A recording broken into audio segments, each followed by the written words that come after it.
C'est pas une faiblesse que de vivre ces émotions. On peut pas s'en empêcher. Donc apprends à les utiliser. Mets-les au service de ta mission, au service de ta négociation. Bien sûr que j'ai la trouille moi, quand je vais négocier sur des choses avec des enjeux forts. Sauf que cette peur doit être une énergie. La peur doit pas se transformer en angoisse. Ça peut se retourner contre toi fortement. Je me fais piéger par cette sympathie, par cet engagement émotionnel. Et je suis mort, mais je le sais. Le négociateur Laurent Combalbert, connu pour être l'un des meilleurs au monde. En 3 minutes, on peut se poser les 3 questions clés. Quel est mon enjeu? Quel est son intérêt? Et quel est notre objectif commun? Ne serait-ce que ça permet d'éviter les situations de tension. Et si tout le monde savait négocier de manière positive, on verrait que la négociation, c'est pas la compétition, c'est la coopétition. C'est-à-dire la coopération dans la compétition. Remettre de la coopération dans une relation où on pense qu'on va gagner plus que l'autre. Non, on va gagner avec l'autre. Ça change.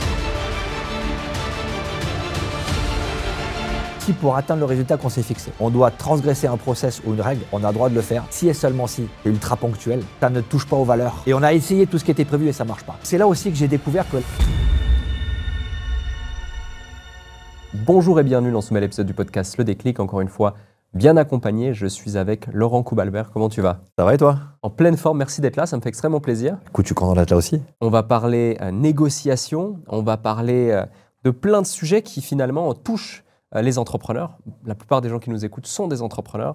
On fait face à de la gestion de conflits, à des négociations, à des prises de décision, à plein d'autres choses que tu as pu expérimenter au travers de ta carrière dont on va parler dans juste un instant. Et l'objectif va être de tirer de la valeur de tout ça, applicable et concrète. N'hésite pas aussi à faire appel à plein d'anecdotes. Je sais que tu en as 2-3. Énormément. 2-3, effectivement, c'est le moins qu'on puisse dire. Je te présenterai rapidement. Tu es l'un des tout premiers négociateurs de crise du RAID, avec plus de 200 interventions à haut risque à ton actif. Prise d'otages, forcenés, extorsion, kidnapping et j'en passe. Diplômé de Sciences Po, formé à Quantico par le FBI, tu es l'un des rares Français certifiés par leurs écoles de négociation. Tu as fondé plusieurs entreprises dans le domaine de la négociation, puis TTA en 2020 avec Stéphanie Furtos, qui est aujourd'hui le premier réseau mondial de négociation professionnelle ainsi qu'un campus de formation éco-responsable. Tu as ensuite donc lancé The Trusted Agency, un réseau d'experts mondial au service des crises les plus extrêmes. On va en parler de ça aussi, la gestion de crise. Tu continues de revendiquer 100% de réussite dans les cas impliquant la vie humaine. Tu es aussi écrivain, auteur de plus de 30 ouvrages.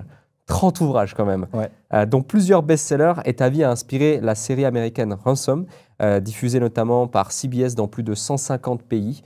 Aujourd'hui, tu formes les dirigeants, des policiers, des médecins, des négociateurs partout dans le monde et tu mets aussi ton expertise au service de la jeunesse avec des programmes comme Don de confiance. Tu es reconnu comme l'un des meilleurs négociateurs au monde, mais surtout comme quelqu'un qui n'a jamais cessé de transmettre. Bienvenue dans le podcast Le Déclic. Écoute, merci. On va continuer à faire ce que tu sais si bien faire, transmettre. Donc, et pour ça, j'ai une toute première question à te poser. Tu fais partie des tout premiers négociateurs du RAID. Tu te rappelles de ta toute première intervention ? Je me rappelle de ma première intervention en solo. Okay.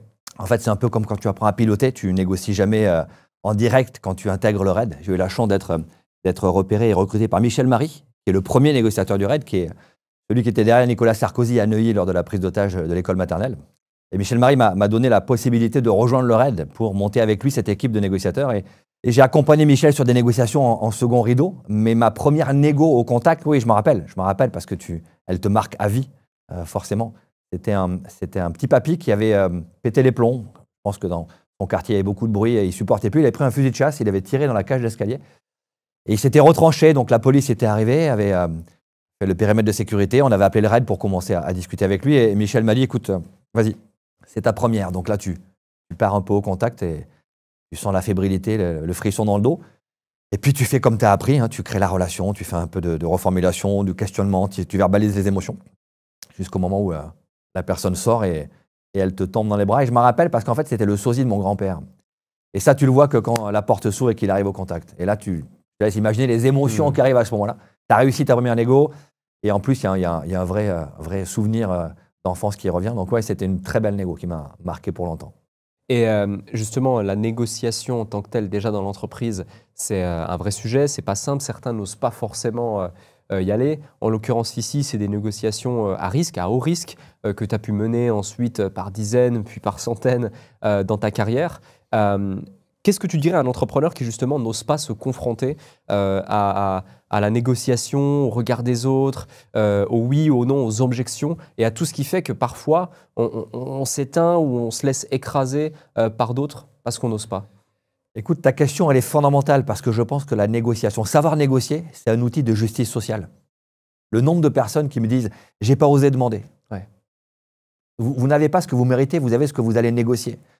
Donc oui, oser dire non ou oser aller, tu as parlé de confrontation, aller se confronter à quelqu'un qui n'est pas du même avis que toi, je pense que c'est un outil clé dans la vie de tous les jours, mais également pour un entrepreneur. Donc on a effectivement des entrepreneurs qui, parce qu'ils sont très bons dans leur métier technique, on considère que la négociation, ce n'est pas forcément leur fort. C'est réservé aux commerciaux, c'est réservé aux grands groupes, aux grands dirigeants. Or, on passe notre vie à négocier. La négociation commence quand l'autre te dit non. Donc dans une vie d'entrepreneur, normalement, tu commences ta carrière quand on te dit non. Donc je pense que c'est effectivement cette appétence au conflit qu'il faut qu'on arrive à développer. Je vais revenir sur plein d'autres sujets, mais pour introduire parfaitement le grand sujet de cet échange, une bonne négociation pour toi, c'est quoi? Une bonne négociation, alors en termes de préparation, c'est 80% de préparation. Okay. Déjà, là, c'est un vrai point que tu on soulignes. Va en négociation sans être préparé généralement. Ouais. La négociation commence quand tu ouvres la porte et que tu rencontres ton commercial, quand tu rencontres ton partenaire. Non, la négociation, elle a commencé bien avant, quand tu vas réfléchir à tout un tas de séquences qu'on enchaîne pour se préparer. Et puis une négociation réussie, pour moi, c'est 3 choses. J'essaie de cocher des cases. La première, c'est est-ce que j'ai atteint mon enjeu? On doit se fixer un enjeu. Déjà, rien que ça, c'est pas clair. C'est quoi mon enjeu prioritaire? Je veux vendre le plus vite possible, le plus possible, le moins cher possible, j'en sais rien, le plus cher possible. Mais qu'est-ce que je vais mettre en priorité? Donc, est-ce que j'ai atteint l'enjeu que je me suis fixé? Est-ce que les règles de négociation ont été éthiques? Je pense que si c'est pas éthique, c'est pas de la négociation. C'est de la manipulation, c'est du chantage, c'est du rapport de force, mais c'est pas de la négo. Le mot négociation doit être réhabilité.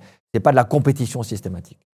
Et le 3e point que j'essaie de vérifier, de cocher, la case que je coche, c'est est-ce que le résultat est juste pour tout le monde?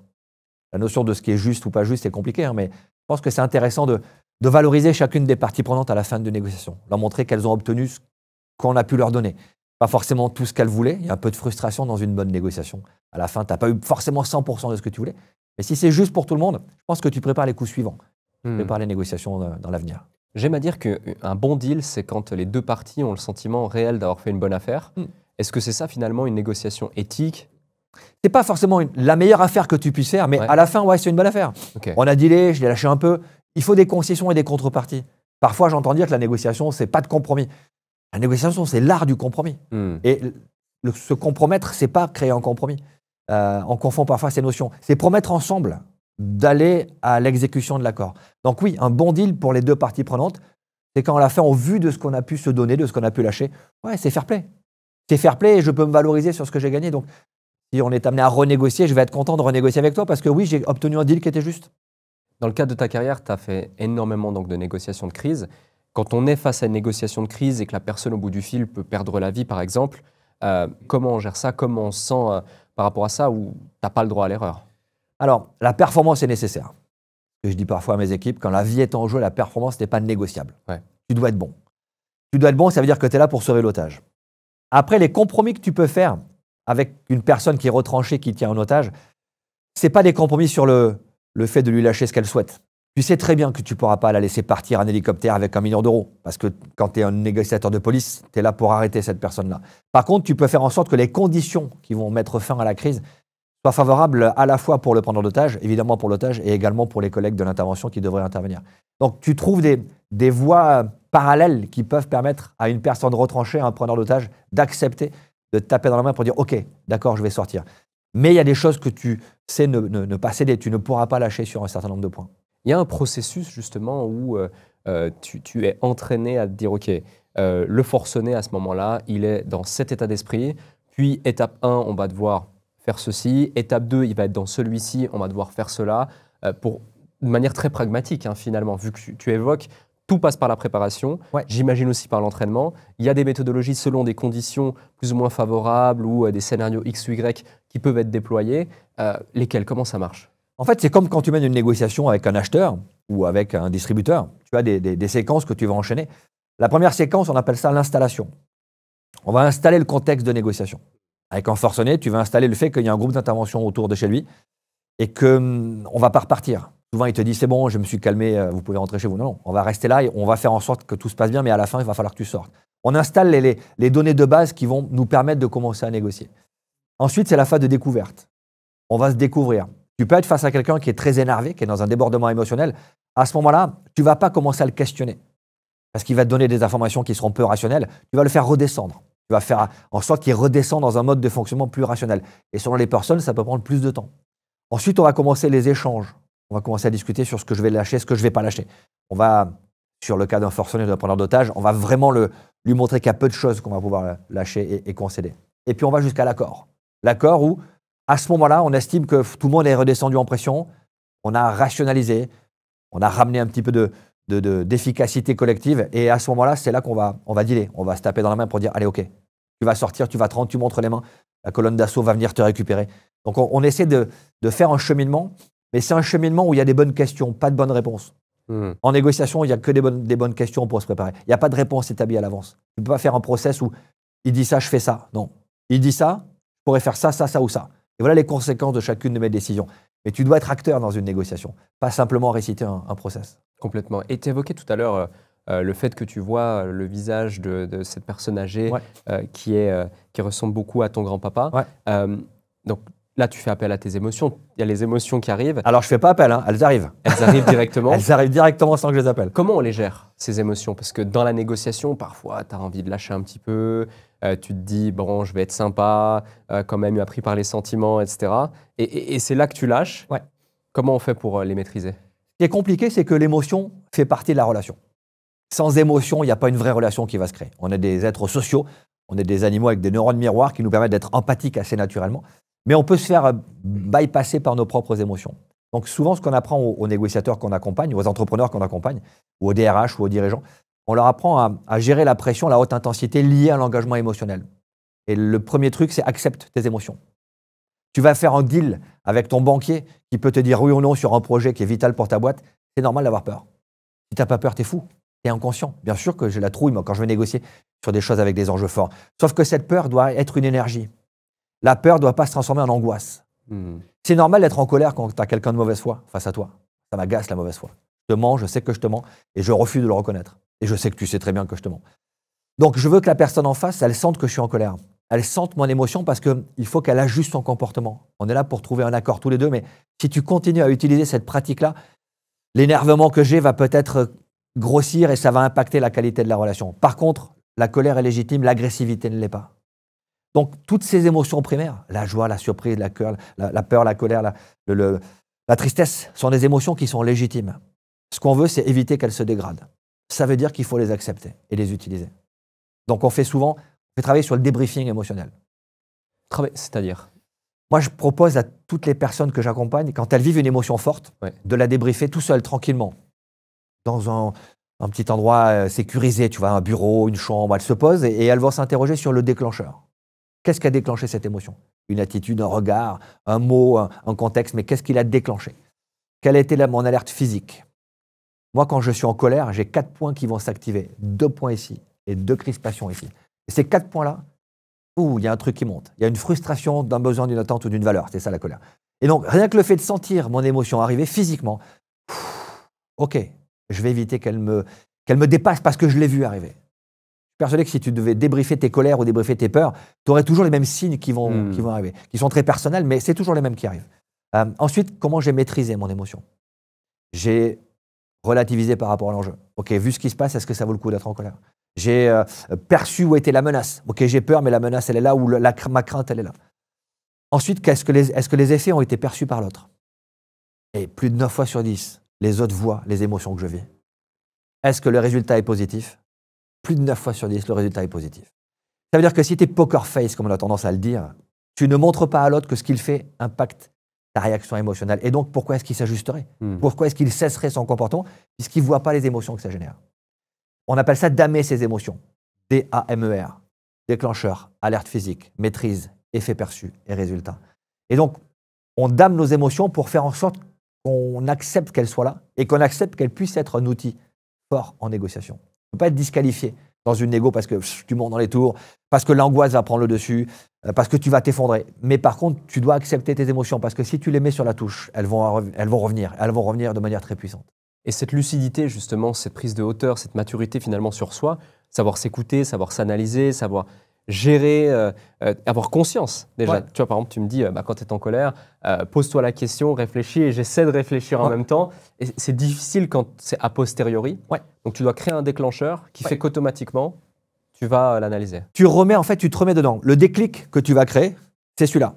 Ouais. Moi, je suis très visuel. Je vois des choses. Je vois les images mentales. Je vois une scène que j'ai vécue. Donc, je ferme les yeux et je revis la scène. Et je vais ressentir l'alerte émotionnelle, l'alerte physique qui va monter. Alors, au début, c'est compliqué. Ça demande de la discipline de faire ça. Au début, tu galères. Moi, j'y arrive pas. Qu'est-ce qu'il raconte? J'arrive pas à revivre le truc. Et quand tu t'astreins à le faire régulièrement, tout d'un coup, le système devient efficace. Progressivement. Exactement. Et puis après, tu vois que tu trouves tes facteurs de maîtrise. Tu vois si les effets ont été perçus par les autres. Donc, tous ces éléments, tu ne le fais pas en claquant dans les doigts. Ça demande un peu de discipline, un peu de travail sur soi. Mais on essaie d'être empathique avec les autres en négociation. On est assez peu empathique pour nous. On connaît assez mal nos réactions émotionnelles. On est peut-être la personne qu'on connaît le moins. Donc, il faut parfois se faire cette petite introspection. Allez, je me pose. Putain, là, j'ai dérapé. Je suis allé trop loin. OK, comment je gère ça? Moi, sur le coup de cet homme qui sort de l'appartement et qui me tombe dans les bras, je ne suis pas préparé à ça. Je n'ai pas sa description physique. Et quand il rentre, c'est vraiment le sosie de mon grand-père. Mais je me rappelle, j'étais comme ça quand il est mort. Donc moi, c'est des photos qui me reviennent à l'esprit. Évidemment que je suis submergé par l'émotion. Alors j'arrive à le gérer, tu vois, il me tombe dans les bras, il descend, j'essaie de rester professionnel. Puis je vais dans la voiture et je pleure. Putain, j'ai sauvé mon grand-père. En fait, c'est ça qui revient. C'est accepter aussi ces moments-là, que tu vas ensuite redécortiquer. Donc c'est pas une faiblesse que de vivre ces émotions. On ne peut pas s'en empêcher. Donc, apprends à les utiliser. Mets-les au service de ta mission, au service de ta négociation. Tu dis notamment, ou en tout cas, on dit souvent qu'un bon négociateur n'a pas d'ego. Ouais, je dis souvent qu'un bon négo n'a pas d'ego. Un bon négo n'a pas d'ego dans la négociation. Pourquoi? Parce que ton ego peut prendre le dessus. Ton ego peut t'amener à un moment donné, oublier pourquoi tu es là. Tu es là pour faire un deal ou tu es là pour faire sortir un forcené, puis il va te piquer. La personne en face va te piquer. Elle va te balancer une insulte. Putain, si tu t'énerves et si tu laisses ton ego prendre le dessus, tu as oublié que ton enjeu, c'est pas de te mettre en supériorité par rapport à l'autre. Ton enjeu, c'est de le faire sortir ou ton enjeu, c'est de signer le deal. Donc oui, tu dois piloter ton ego. Évidemment que l'ego, c'est important. L'ego, c'est un facteur d'efficacité, de confiance en soi. Maintenant, il faut un ego juste. Si tu as trop d'ego, si c'est ton ego qui prend la main, si tu deviens narcissique, si tu commences à créer de la souffrance autour de toi par ton fonctionnement égotique, tu vas devenir un casse-couille, tu vas devenir imbuvable pour tes équipes, tu vas devenir imbuvable pour tes partenaires et ça va te marquer. À l'inverse, si tu n'as pas assez d'ego pour ta préparation et ton engagement, tu doutes de tout. Donc le doute, c'est une bonne chose, mais ça s'arrête quand la négociation commence. Dans la négo, tu as un ego contrôlé, maîtrisé. Donc la phrase « un bon négo n'a pas d'ego », c'est pour vous dire, quand vous rentrez en négociation, faites attention à ce que votre ego ne prenne pas le dessus. Vous pouvez en avoir, c'est évidemment efficace. J'ai un gros ego, j'espère que toi aussi, parce que ça contribue à notre succès. Ça contribue à la confiance qu'on a en nous. Mais dans la négociation, fais attention à ce que ça ne vienne pas prendre le dessus. Parce que ce n'est pas à ça que ça sert. C'est d'ailleurs pour ça qu'on sépare le décideur du négociateur. Dis-moi en plus. En négociation, celui qui décide ne négocie pas. Okay. Et celui qui négocie ne prend pas de décision stratégique. Donc, est-ce que dans l'entreprise, le décideur ne devrait pas être le négociateur également? Oui, absolument. Alors, c'est compliqué. Ouais, c'est compliqué. Dans certaines entreprises, parce que tu n'as pas assez de monde, tu fais à la fois décideur et négociateur. Pour un entrepreneur qui nous écoute, qui n'a pas forcément… Mais c'est vrai, on est tous passés par là. Moi, quand j'ai commencé TTA, je me mêlais de mes négociations. Aujourd'hui, je ne négocie jamais pour moi. Je ne suis pas le négociateur. Jamais. Parce que la difficulté de pouvoir prendre la décision à chaud, c'est que parfois, tu peux te laisser emporter par ton ego, par tes émotions. Donc, on essaie de séparer ces deux-là. Ce n'est pas un critère rédhibitoire d'être à la fois décideur et négociateur, mais ça demande une préparation un peu plus organisée. Il faut un vrai mandat, bien posé, avec des points de bascule. Quand tu atteins ces points, quand tu atteins un prix particulier ou un délai particulier ou une quantité particulière, OK, là, tu fais un break. Tu fais une interruption de séance. Tu sors pour retrouver ta position stratégique et plus le vibrion de la discussion et de la négociation. Complètement. Tu sais, j'en parlais il y a de ça 2 jours, je crois, avec un de mes associés. Lui, il évoquait, dans une de ses boîtes dans l'immobilier, ils ont 3 niveaux de négociation quand ils vont négocier avec des partenaires, des prestataires.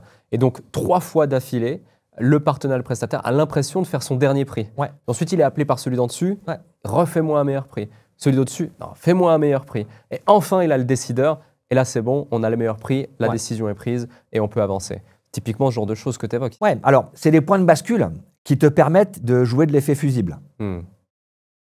C'est-à-dire, là-dessus, je ne peux pas m'engager, mais c'est mon N+1 qui va s'engager. Par contre, il est là que tu fasses un petit effort.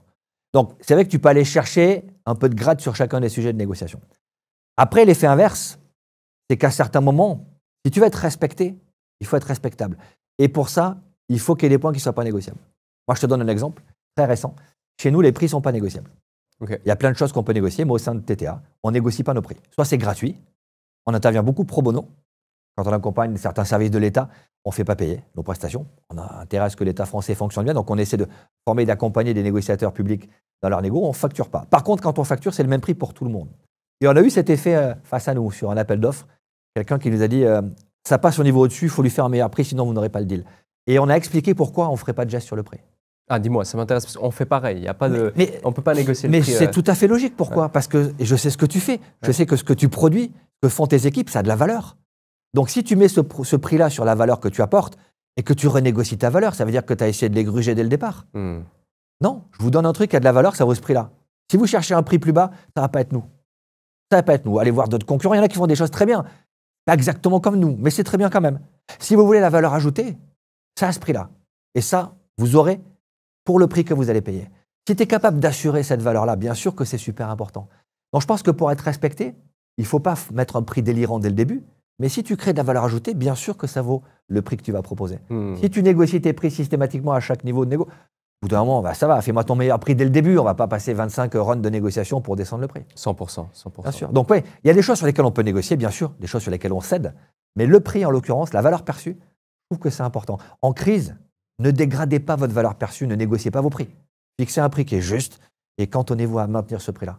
Pour revenir à une situation de crise, il y a une histoire assez incroyable dans laquelle tu vas devoir négocier la libération d'otages sur un yacht par des pirates somaliens depuis ton bureau à Paris. Comment tu gères ça ? En fait, c'est une négociation sur un...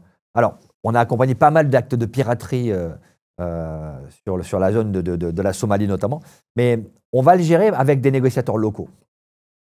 Quand je négocie aujourd'hui, le réseau que j'ai aujourd'hui, ce sont des négociateurs dans les pays dans lesquels ils travaillent. Pourquoi ? J'ai eu la chance de me former au FBI et quand j'ai interrogé les négociateurs du FBI, notamment Gary Nossner, qui était le patron de la Crisis Negotiation Unit, comment tu gères tes kidnappings à l'international ? Il me dit, nous, on envoie des agents du FBI partout. Donc, j'envoie des Américains un peu partout. Et je lui dis, mais quand tu envoies quelqu'un au Venezuela, tu vois, j'ai fait ma formation en 2000, c'était Chavez qui dirigeait le Venezuela. Comment ça se passe ? Quand tu es américain, c'est compliqué. Il dit, ah oui, c'est compliqué. Et l'Indonésie, dans certaines régions, ça peut être compliqué d'être américain. Il me dit, oui, c'est vrai que parfois, on a ce gap culturel. Donc, j'ai pris un peu le contre-pied de ça. Quand j'ai commencé en 2005 à créer mon réseau de négociateurs, c'est vrai qu'il a 20 ans, tu vois, je réalise qu'il a 20 ans cette année, j'ai voulu prendre des négociateurs locaux, avoir des Somaliens en Somalie. Pas facile à trouver, hein. Mais quelqu'un qui connaît la langue, les réseaux, la culture, les petits codes que tu verras jamais si tu n'es pas issu de cette culture-là. Donc, tu peux piloter une crise à distance si tu as des relais locaux qui ont cette capacité de créer le lien, de le créer efficacement, et surtout si tu les mets dans un protocole de négociation qui est connu à la fois par eux, à la fois par toi. Tu sais exactement à quelle étape de la négociation ils se situent. Donc, tu peux les assister avec du recul. Toi, tu n'es pas impliqué dans le show de la négo. Et eux, ils peuvent la conduire avec l'appréciation culturelle du terrain. La stratégie, la tactique, les deux se coordonnent. Mais on ne mélange pas les deux. On ne mélange jamais les deux. Et pour réussir à mettre en place ce système, notamment d'avoir des négociants qui sont locaux, ils n'ont pas forcément ton expertise, ta compétence. Tu dois donc standardiser ta méthode, mettre en place une formation. À quel moment tu as ce déclic de vouloir te dire, OK, je vais structurer la chose pour pas forcément avoir des personnes que j'envoie un petit peu partout dans le monde et finalement fonctionner presque comme une franchise? C'est la logique du système. On n'est pas une franchise, bien évidemment, mais les gens qu'on accompagne aujourd'hui sur les négociations s'attendent à avoir un résultat. Le résultat, tu peux le produire si tu as un protocole qui est uniformisé. Et pour faire travailler des gens de cultures différentes dans un protocole uniformisé, il ne faut pas que le protocole leur impose trop de choses. Parce que d'une culture à l'autre, tu vois, l'appétence au conflit, entre un Américain, un Français et un Japonais, le mot conflit n'a déjà pas le même sens. Complètement. Donc, tu ne peux pas les enfermer dans quelque chose qui est trop structuré, qui va les bloquer, qui va tuer leur créativité. Ils vont devenir spectateurs, ils vont réciter une méthode, mais ils ne vont pas être acteurs de cette méthode. Donc, on a décidé de faire un protocole en 8 points, qui s'appelle Hermione, donc les 8 lettres du mot Hermione, avec des questions clés. Et chaque négociateur trouve la réponse en fonction de la situation, du contexte et de la culture. Par contre, l'enchaînement des questions, c'est toujours le même. Quel est le niveau d'intensité ? La haute intensité, c'est la première lettre d'Hermione. Tu vas vivre quelle intensité dans ta négociation ? Tu vas être face à quelqu'un qui va te mettre sous pression, tu vas être face à quelqu'un qui va te faire douter de ta compétence, tu n'as pas les bonnes infos. Quel est ton enjeu, ta ligne de négociation ? Tu vas trouver la réponse. Par contre, la question, quel est ton enjeu ? C'est forcément la seconde question du protocole. Quel est ton rapport de force ? Troisième question. Quel est ton mandat ? Quatrième question. Donc, on a essayé de donner à toutes ces cultures très différentes un protocole uniformisé qui permet donc d'avoir des formations qu'on peut faire répéter à l'envi, mais dans lequel chacun se sent libre de trouver les réponses les plus efficaces. Très clair. Les autres lettres, les 4 autres lettres? Donc la première partie, le H, la haute intensité, le E, l'enjeu, le R, le rapport de force et le M, le mandat, c'est ta partie. C'est quand tu prépares ta négo. Tu négocies ton mandat avec ton décideur, si tu n'es pas le décideur, ou en tant que décideur, tu le construis pour pouvoir négocier efficacement. Le I, c'est l'intérêt adverse. Quel est l'intérêt que va chercher à satisfaire la partie adverse? Et on fait des hypothèses, parce qu'on n'est pas dans la tête de l'autre. Et on a l'habitude de dire qu'il faut 3 hypothèses d'intérêt pour avoir fait une vision relativement large. Si tu pars avec une seule hypothèse, ce n'est pas une hypothèse, c'est une interprétation. Et là, tu peux te planter. Quel est l'objectif commun, le O de Hermione? Sans objectif commun partagé, il n'y a pas de négociation possible. Qu'est-ce qu'on va réussir ensemble à faire ce deal? Tu parlais d'un bon deal, c'est quand tout le monde est satisfait, il faut qu'on ait un objectif commun, sinon, ce n'est pas une négo. Et ensuite, le N, c'est la négociation en tant que telle. Tu vois, je te disais 80% de préparation. Les 6 premières lettres d'Hermione, c'est que de la préparation. Et le N, c'est la création de la relation. C'est le jeu des échanges, des contreparties jusqu'au deal. Et le deal, l'accord ne suffit pas. Ce qu'on veut, c'est l'engagement dans l'accord. Le E de Hermione, le dernier, c'est l'engagement. C'est pas juste on se tape dans la main, c'est on s'engage à appliquer jusqu'au bout l'accord qu'on a décidé ensemble. Il y a des fois des négociations de crise ou autres qui vraiment t'ont challengé malgré ton expérience, etc. Pourquoi je te pose cette question? J'imagine que oui, mais c'est aussi pour décomplexer la chose et faire prendre conscience que c'est un travail de longue haleine, que même les meilleurs sont parfois challengés et que tout le monde doit toujours continuer à se dépasser pour avancer. On n'a jamais fini d'apprendre. Et pour décomplexer les entrepreneurs qui nous écoutent, les négociations qu'on mène dans le monde de l'entreprise, ça fait 20 ans que je suis passé dans le monde de l'entreprise. Donc même si je gère encore des négociations de crise, aujourd'hui, la plupart des négos que j'accompagne, c'est des NAO en négociation sociale, c'est des négociations business, c'est des négociations de contentieux. Les négociations du monde de l'entreprise sont plus difficiles que celles du RAID. Ça peut paraître surprenant. Elles sont moins dangereuses, mais elles sont plus difficiles. Quand tu es dans un groupe d'intervention, tu peux te planter et il y a des morts. Donc, tu es obligé d'être bon. Mais le contexte n'est pas trop compliqué. Tu as un groupe d'intervention. Tu as des colonnes d'assaut qui sont prêtes à casser la porte si ça se tourne mal. Tu as des snipers qui assurent ta sécurité ou qui peuvent neutraliser un preneur d'otage. Tu as du renseignement de bonne qualité. Donc, le rapport de force, tu peux l'équilibrer. Il peut jouer pour toi. Et puis, c'est du one-shot. La négociation sur une prise d'otage, quand tu réussis, c'est exceptionnel. Et quand elle rate et qu'on donne l'assaut, c'est normal. Parce que c'était dangereux. Dans l'entreprise, quand tu rates ta négociation, c'est pas normal. La négociation, c'est le droit commun. L'exception, c'est le passage en force ou la soumission. Donc oui, aujourd'hui, dans le monde de l'entreprise, les négociations sont plus difficiles. Tes partenaires sociaux, tu les as tous les ans.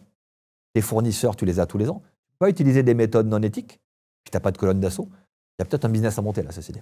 Une colonne d'assaut dans le couloir de la négociation avec tes partenaires. Ouais. Mais c'est vrai qu'il faut relativiser. Mais j'ai vraiment appris la négociation en tant que telle dans le monde de l'entreprise. J'ai appris à gérer le stress, la pression au RAID, mais la négociation en tant que telle dans le monde de l'entreprise, elle est plus complexe, plus difficile. Et elle est tellement plus passionnante. Intellectuellement, c'est une partie d'échec beaucoup plus intéressante. Et pour autant, elle est encore trop minimisée par beaucoup de chefs d'entreprise. Tu le disais tout à l'heure, on négocie tous les jours.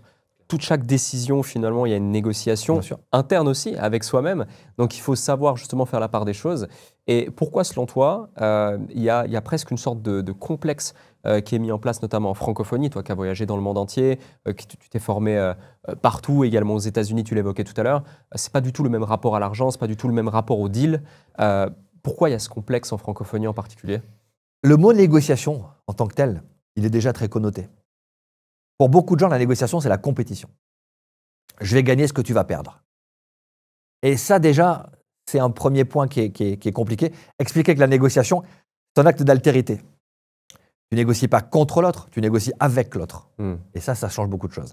Ensuite, on pense souvent que la négociation, c'est réservé aux commerciaux ou aux dirigeants de très haut niveau. Et que nous, dirigeants de PME, de TI, on négocie en bricolant, quoi. C'est une soft skill. C'est tout sauf une soft skill. La négociation, ça demande de la technique, de la préparation, des tas d'outils. Une ligne de négociation, un mandat scan, un sociogramme, une capacité à trouver ce qu'on appelle le pic, les positions, les intérêts, les contreparties. Donc, tous ces éléments-là, on considère souvent que c'est réservé à une élite, à quelques professionnels. Alors qu'en fait, on négocie tous les jours.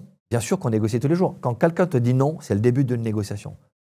On a un négoscope, c'est-à-dire un sondage qu'on fait tous les ans sur les négociations. On estime qu'on négocie tout le monde, à titre privé ou à titre professionnel, 7 à 10 fois par jour.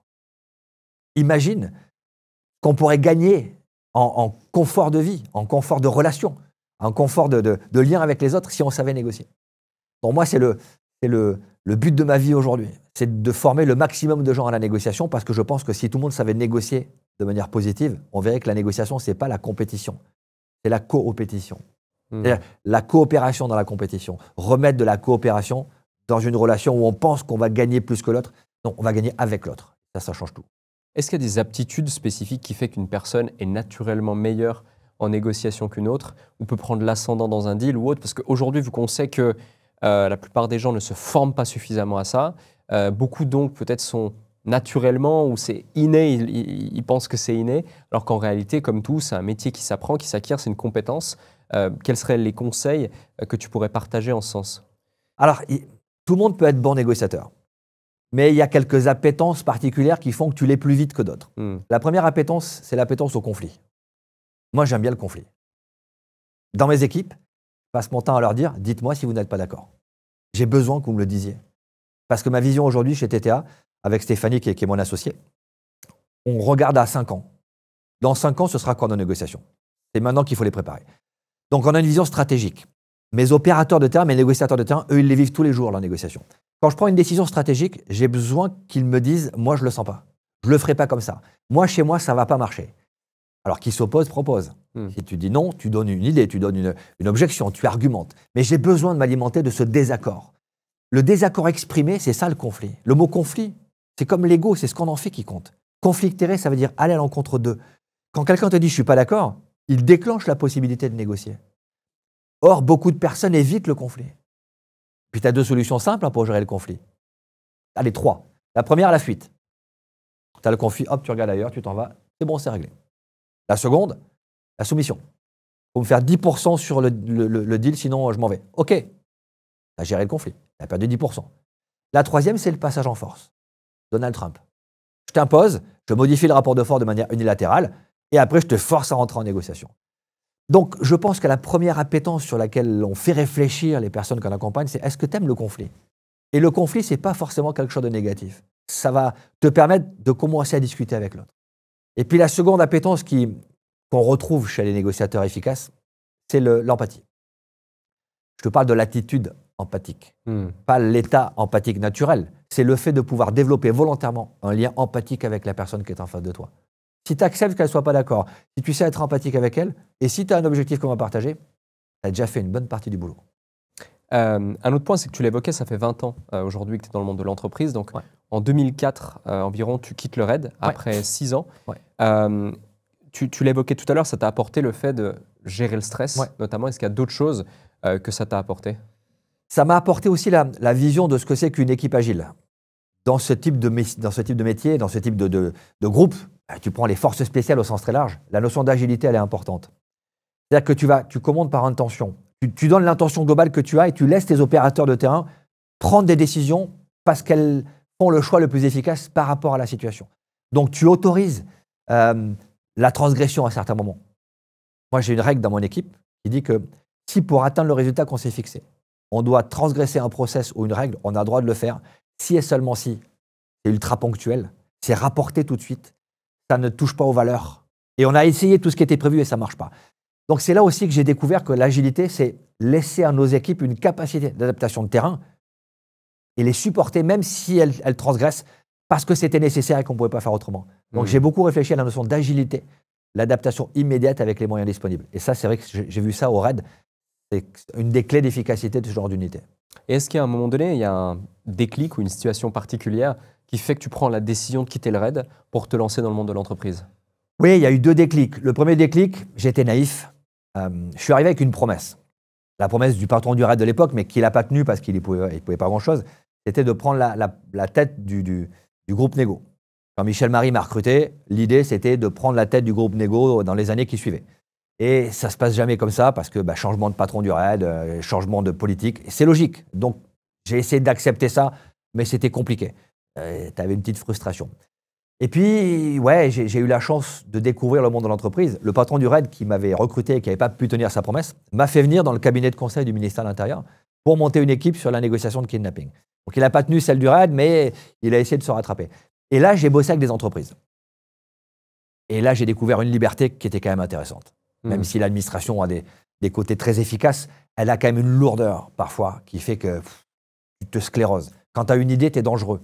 Quand tu as une idée avant ton chef, tu es encore plus dangereux. Dans l'entreprise, quand tu as une idée, c'est génial. OK, on a une idée, on la teste. On se plante, on prend la responsabilité, elle réussit, on fait un truc top. Donc oui, j'ai découvert que dans l'entreprise, on peut avoir de la liberté. Je ne suis pas du tout entrepreneur dans l'âme. Mon père a été militaire, ma mère est prof. L'entreprise, je ne sais même pas ce que c'était. Et là, je me suis dit, waouh, pas mal ce truc. Par contre, skin in the game. Tu mets ta peau en jeu à chaque fois. Cool, pas mal. J'ai bien aimé ce côté-là. Donc ouais, j'ai découvert le monde de l'entreprise et ça a été ce déclic-là, la liberté qu'on trouve, la prise de risque, mais cette liberté, c'est quand même sacrément intéressant. Tu dis, quand tu as une idée, tu deviens dangereux? Ouais, si tu as une idée avant tout le monde, tu deviens dangereux. C'est dans un environnement où tu es avec des gens qui ne te font pas toujours confiance. Il y a plein d'entreprises aujourd'hui, notamment des grands groupes, où la confiance entre les parties prenantes n'est pas forcément évidente. Le premier qui bouge est dangereux. Le premier qui prend une initiative, tu es dangereux pour les autres. Tu as une idée qu'eux n'ont pas eue. Tu es le first mover. Donc, ça peut être compliqué à voir. Donc oui, je me suis aussi heurté à ça. J'ai une idée, je pense qu'on pourrait faire ça. On m'a dit des fois, c'est pas de votre niveau, ça. Avec ce geste-là. C'est pas de votre niveau. Non, c'est bon. Ça, c'est pas un petit lieutenant d'avoir cette idée. Ouais, ok, mais elle est pas con, mon idée, non. Aucun intérêt. Et puis 3-4 ans après, une fois que tu es parti, tu vois que finalement, cette idée a été utilisée, mise en œuvre et qu'elle fonctionne. Et tant mieux. Tu n'es pas là pour revendiquer le fait d'avoir eu l'idée. Mais on te coupe les ailes assez facilement. Ouais. Tu dis que tu as eu 2 déclics. Donc le premier, c'est justement cette découverte du monde de l'entreprise et la liberté que ça t'offre. Ouais. C'est quoi le deuxième? Le deuxième, c'était la promesse qui n'était pas tenue. D'accord. Ouais, mais j'étais naïf. Moi, quand je fais une promesse, j'essaie de la tenir. Et là, c'était pas possible. Mais c'était pas la faute de celui qui l'avait faite. Une frustration. Celui qui l'avait faite s'appelait Gérard Zerbi. C'était le patron du RAID qui m'a recruté. C'était un mec incroyable, un Corse. Il n'a pas pu tenir sa promesse parce que, changement politique à la tête du pays, changement de ministre de l'Intérieur, changement de patron du RAID. C'est comme ça que ça se passe. La vie, c'est comme ça. Donc, j'ai appris ça, à accepter ça. Tu dis aussi que tu es parti du RAID quand tu ne ressentais plus la peur. Ouais, il y a eu un moment où ça devenait facile de négocier. Je me rappelle d'une situation où on avait parié qu'on ferait sortir le forcené en 2 heures et il est sorti au bout de 2 heures. Ah ouais. Et quand tu commences à prendre ce genre de pari, il faut faire autre chose. Parce que ça devient compliqué. Donc c'est là que j'ai aussi retrouvé la peur. Après, dans ce monde des groupes d'intervention, longtemps j'ai pensé que la peur n'était pas possible. Tu n'as pas le droit d'avoir peur. La peur c'est pour les lâches. J'ai entendu cette phrase plein de fois. Et après que j'ai découvert dans le monde de l'entreprise que la peur c'est vachement bien. C'est une super énergie. C'est une alerte. C'est ce qui permet de mettre aussi toute l'énergie nécessaire dans la mission. Ça te nourrit aussi et ça te donne tous les jours. l'énergie de... Je suis entrepreneur, j'ai des collaborateurs, j'ai des salariés, j'ai des consultants dans mon équipe. Quand on développe du business, on a des concurrents. Bien sûr que j'ai la trouille. Ouais. Je me lève le matin en me disant est-ce qu'on va y arriver? Sauf que c'est une super force de penser ça. Parce que pour y arriver, il faut se remettre en question. Parce que ce qu'on va faire dans 5 ans, c'est maintenant qu'il faut l'inventer. Il faut l'inventer avant les autres. Donc oui, allez, on y va. On tente le truc. On verra bien, on peut se planter. On se plante, ok, on apprend. On se remet la gamelle d'or tous les ans dans l'équipe. La gamelle d'or? La gamelle d'or. Tous les ans, au séminaire de TTA, chaque équipe monte sur scène et raconte sa bourde. La plus belle bourde de l'année. Et on va choisir la plus belle. Et elle va avoir la gamelle d'or que tu vas avoir sur ton bureau pendant 1 an. Parce que se planter, c'est un apprentissage. Tu t'es planté? Génial. Tu sais comment on se plante. Explique aux autres comment tu t'es planté. Il faut de la confiance. Confiance en soi pour monter sur scène pour dire « je me suis trompé ». Confiance des équipes qui vont écouter avec bienveillance et pas se moquer de toi. Mais c'est un super outil. C'est un super outil parce que d'abord, on va se marrer. C'est jamais dramatique, la gamelle d'or. Mais à chaque fois, tu dis « mais j'aurais pu la faire, celle-là ». Tu disais tout à l'heure que justement, c'est plus difficile de négocier dans l'entreprise que lorsque tu fais des interventions à haut risque ou autre. Tu disais aussi que quand tu as découvert l'entrepreneuriat, le monde de l'entrepreneuriat, tu ne connaissais rien. Ouais. C'est quoi les grandes surprises que tu as eues? Parce que nous, on pourrait se dire « ah ouais, non, mais le mec solide, il a fait les colonnes d'assaut, les interventions, la négociation de crise, pas le droit à l'erreur, surentraîné, aucune peur ». Etc. Tu vois, l'image qu'on a notamment dans les films. Ouais. Et lorsque tu es face à la réalité du terrain de l'entreprise, tu dois générer du chiffre d'affaires, gérer tes marges, recruter, gérer des humains, faire face à la concurrence, te renouveler constamment.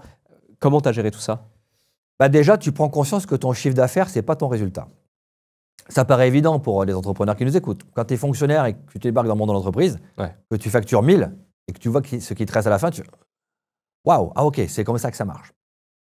Ensuite, tu t'aperçois que ce n'est pas parce que tu viens du RAID qu'on t'attend. Ça ouvre une porte. Bonjour, je suis un ancien du RAID. Évidemment que ça interpelle les gens. Évidemment que ça ouvre la porte. Mais après, tu dois leur prouver que tu es bon.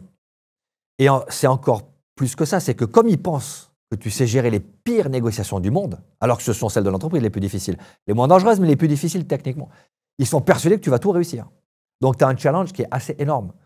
Donc, oui, l'image du RAID, je pensais que ça me permettait d'aller signer des milliers d'euros de chiffre d'affaires. Pas du tout. Ça t'ouvre la porte, on te teste. Si tu es bon, tu continues. Si tu n'es pas bon, tu dégages. C'est pour ça que pas mal de négociateurs sont ensuite passés dans le privé, de groupes d'intervention. Quand je les rencontre aujourd'hui, ils me disent tous « Waouh, on pensait que ce serait plus facile ». On comprend que tu as un peu galéré quand tu as commencé parce que, ouais, aujourd'hui, quand on arrive négociateur, ça existe. Il y a 25 ans, quand on a créé ça au RAID, et il y a 20 ans, quand je suis passé dans l'entreprise, c'était pas si facile que ça. Donc, ouais, c'était ma grosse surprise. L'image du RAID, ça t'ouvre la porte, ça te met un niveau d'exigence super élevé, mais ça suffit pas. L'autre truc que j'ai pu voir et qui m'a aussi conforté, c'est qu'en négociation, le résultat, tu le vois tout de suite. Si tu n'es pas bon, tu fais pas d'esbrouf pendant longtemps. Ouais. Tu vas mener une négociation sociale, tu la rates, ok. Tu fais la deuxième, tu la rates aussi.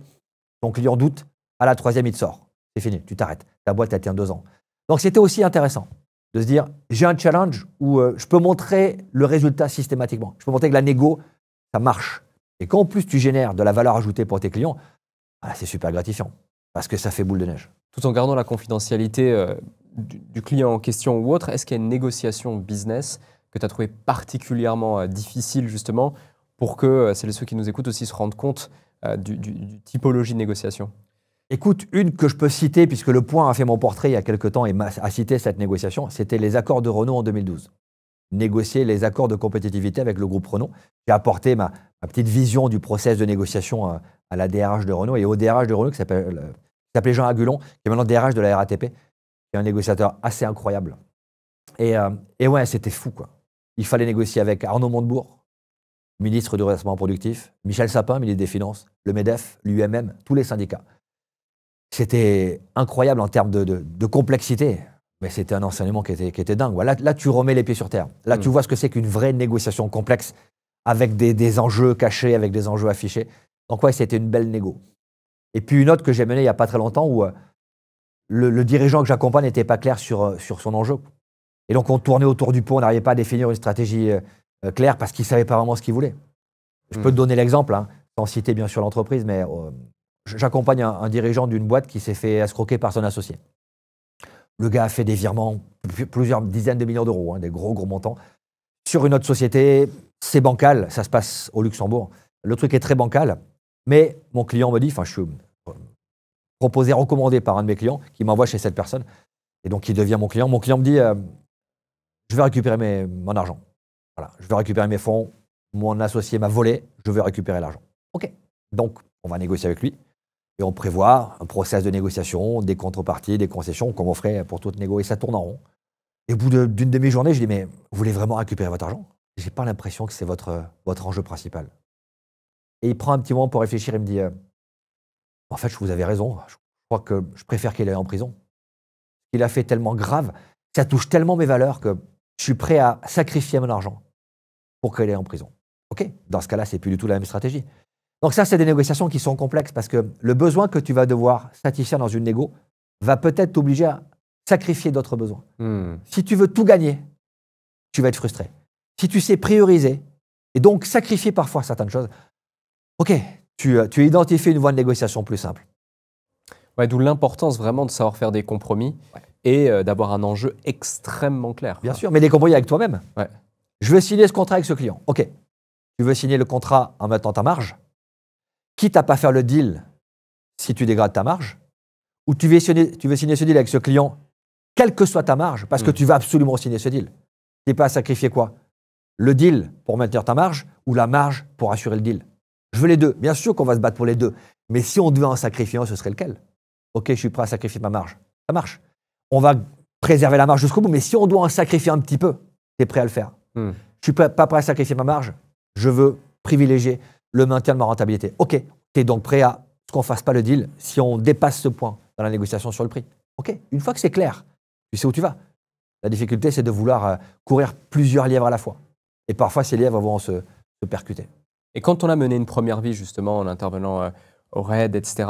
Ce métier, est-ce qu'il te colle à la peau? Est-ce qu'il y a des habitudes que tu n'arrives pas à te détacher? Tu dois réapprendre à exister en dehors, dans le monde traditionnel?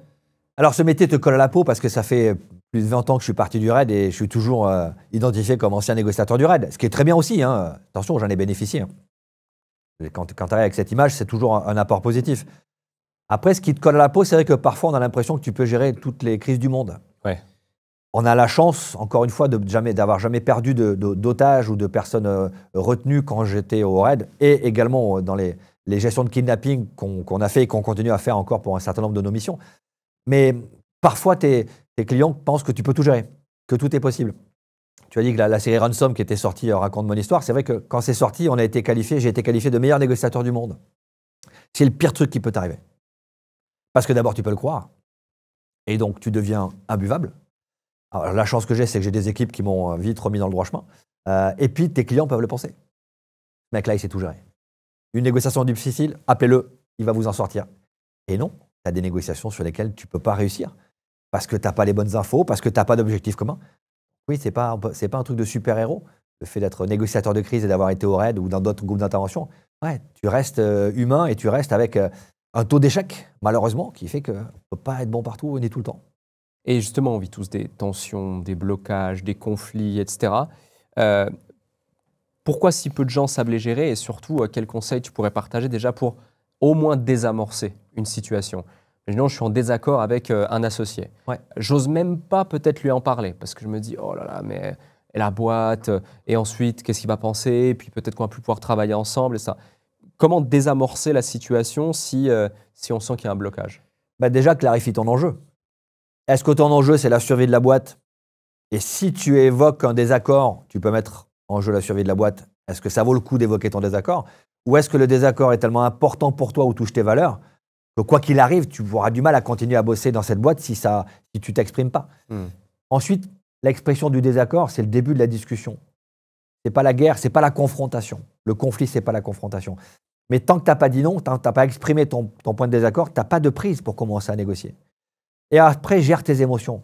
Bien sûr que ça va générer une émotion de la peur de la réaction de mon associé, la peur de l'impact sur la boîte, ou la colère, parce que ce qu'il a fait est contre mes valeurs et je ne peux pas laisser passer.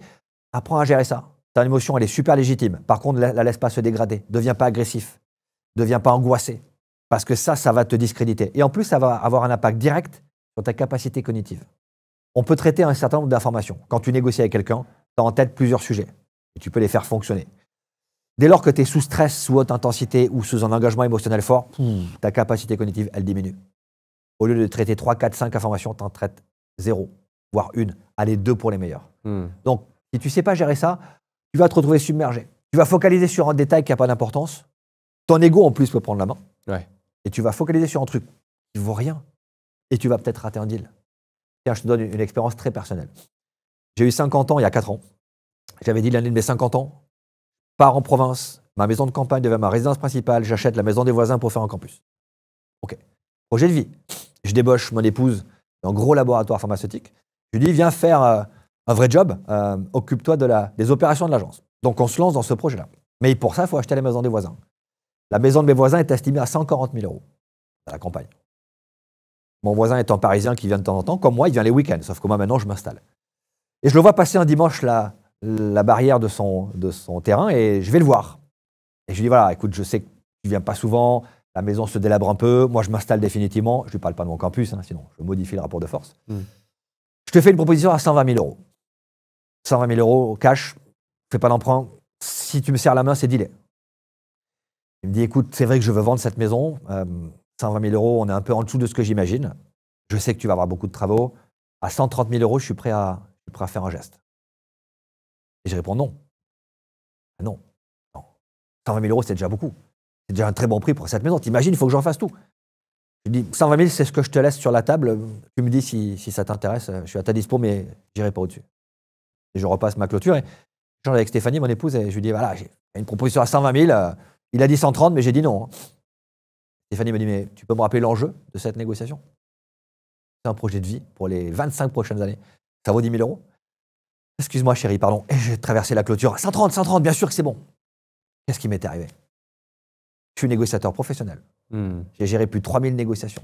Et ben, il m'arrive un truc de débutant. Mon ego prend la main. Je suis négociateur pro, je ne vais pas céder face à mon voisin qui n'est pas professionnel.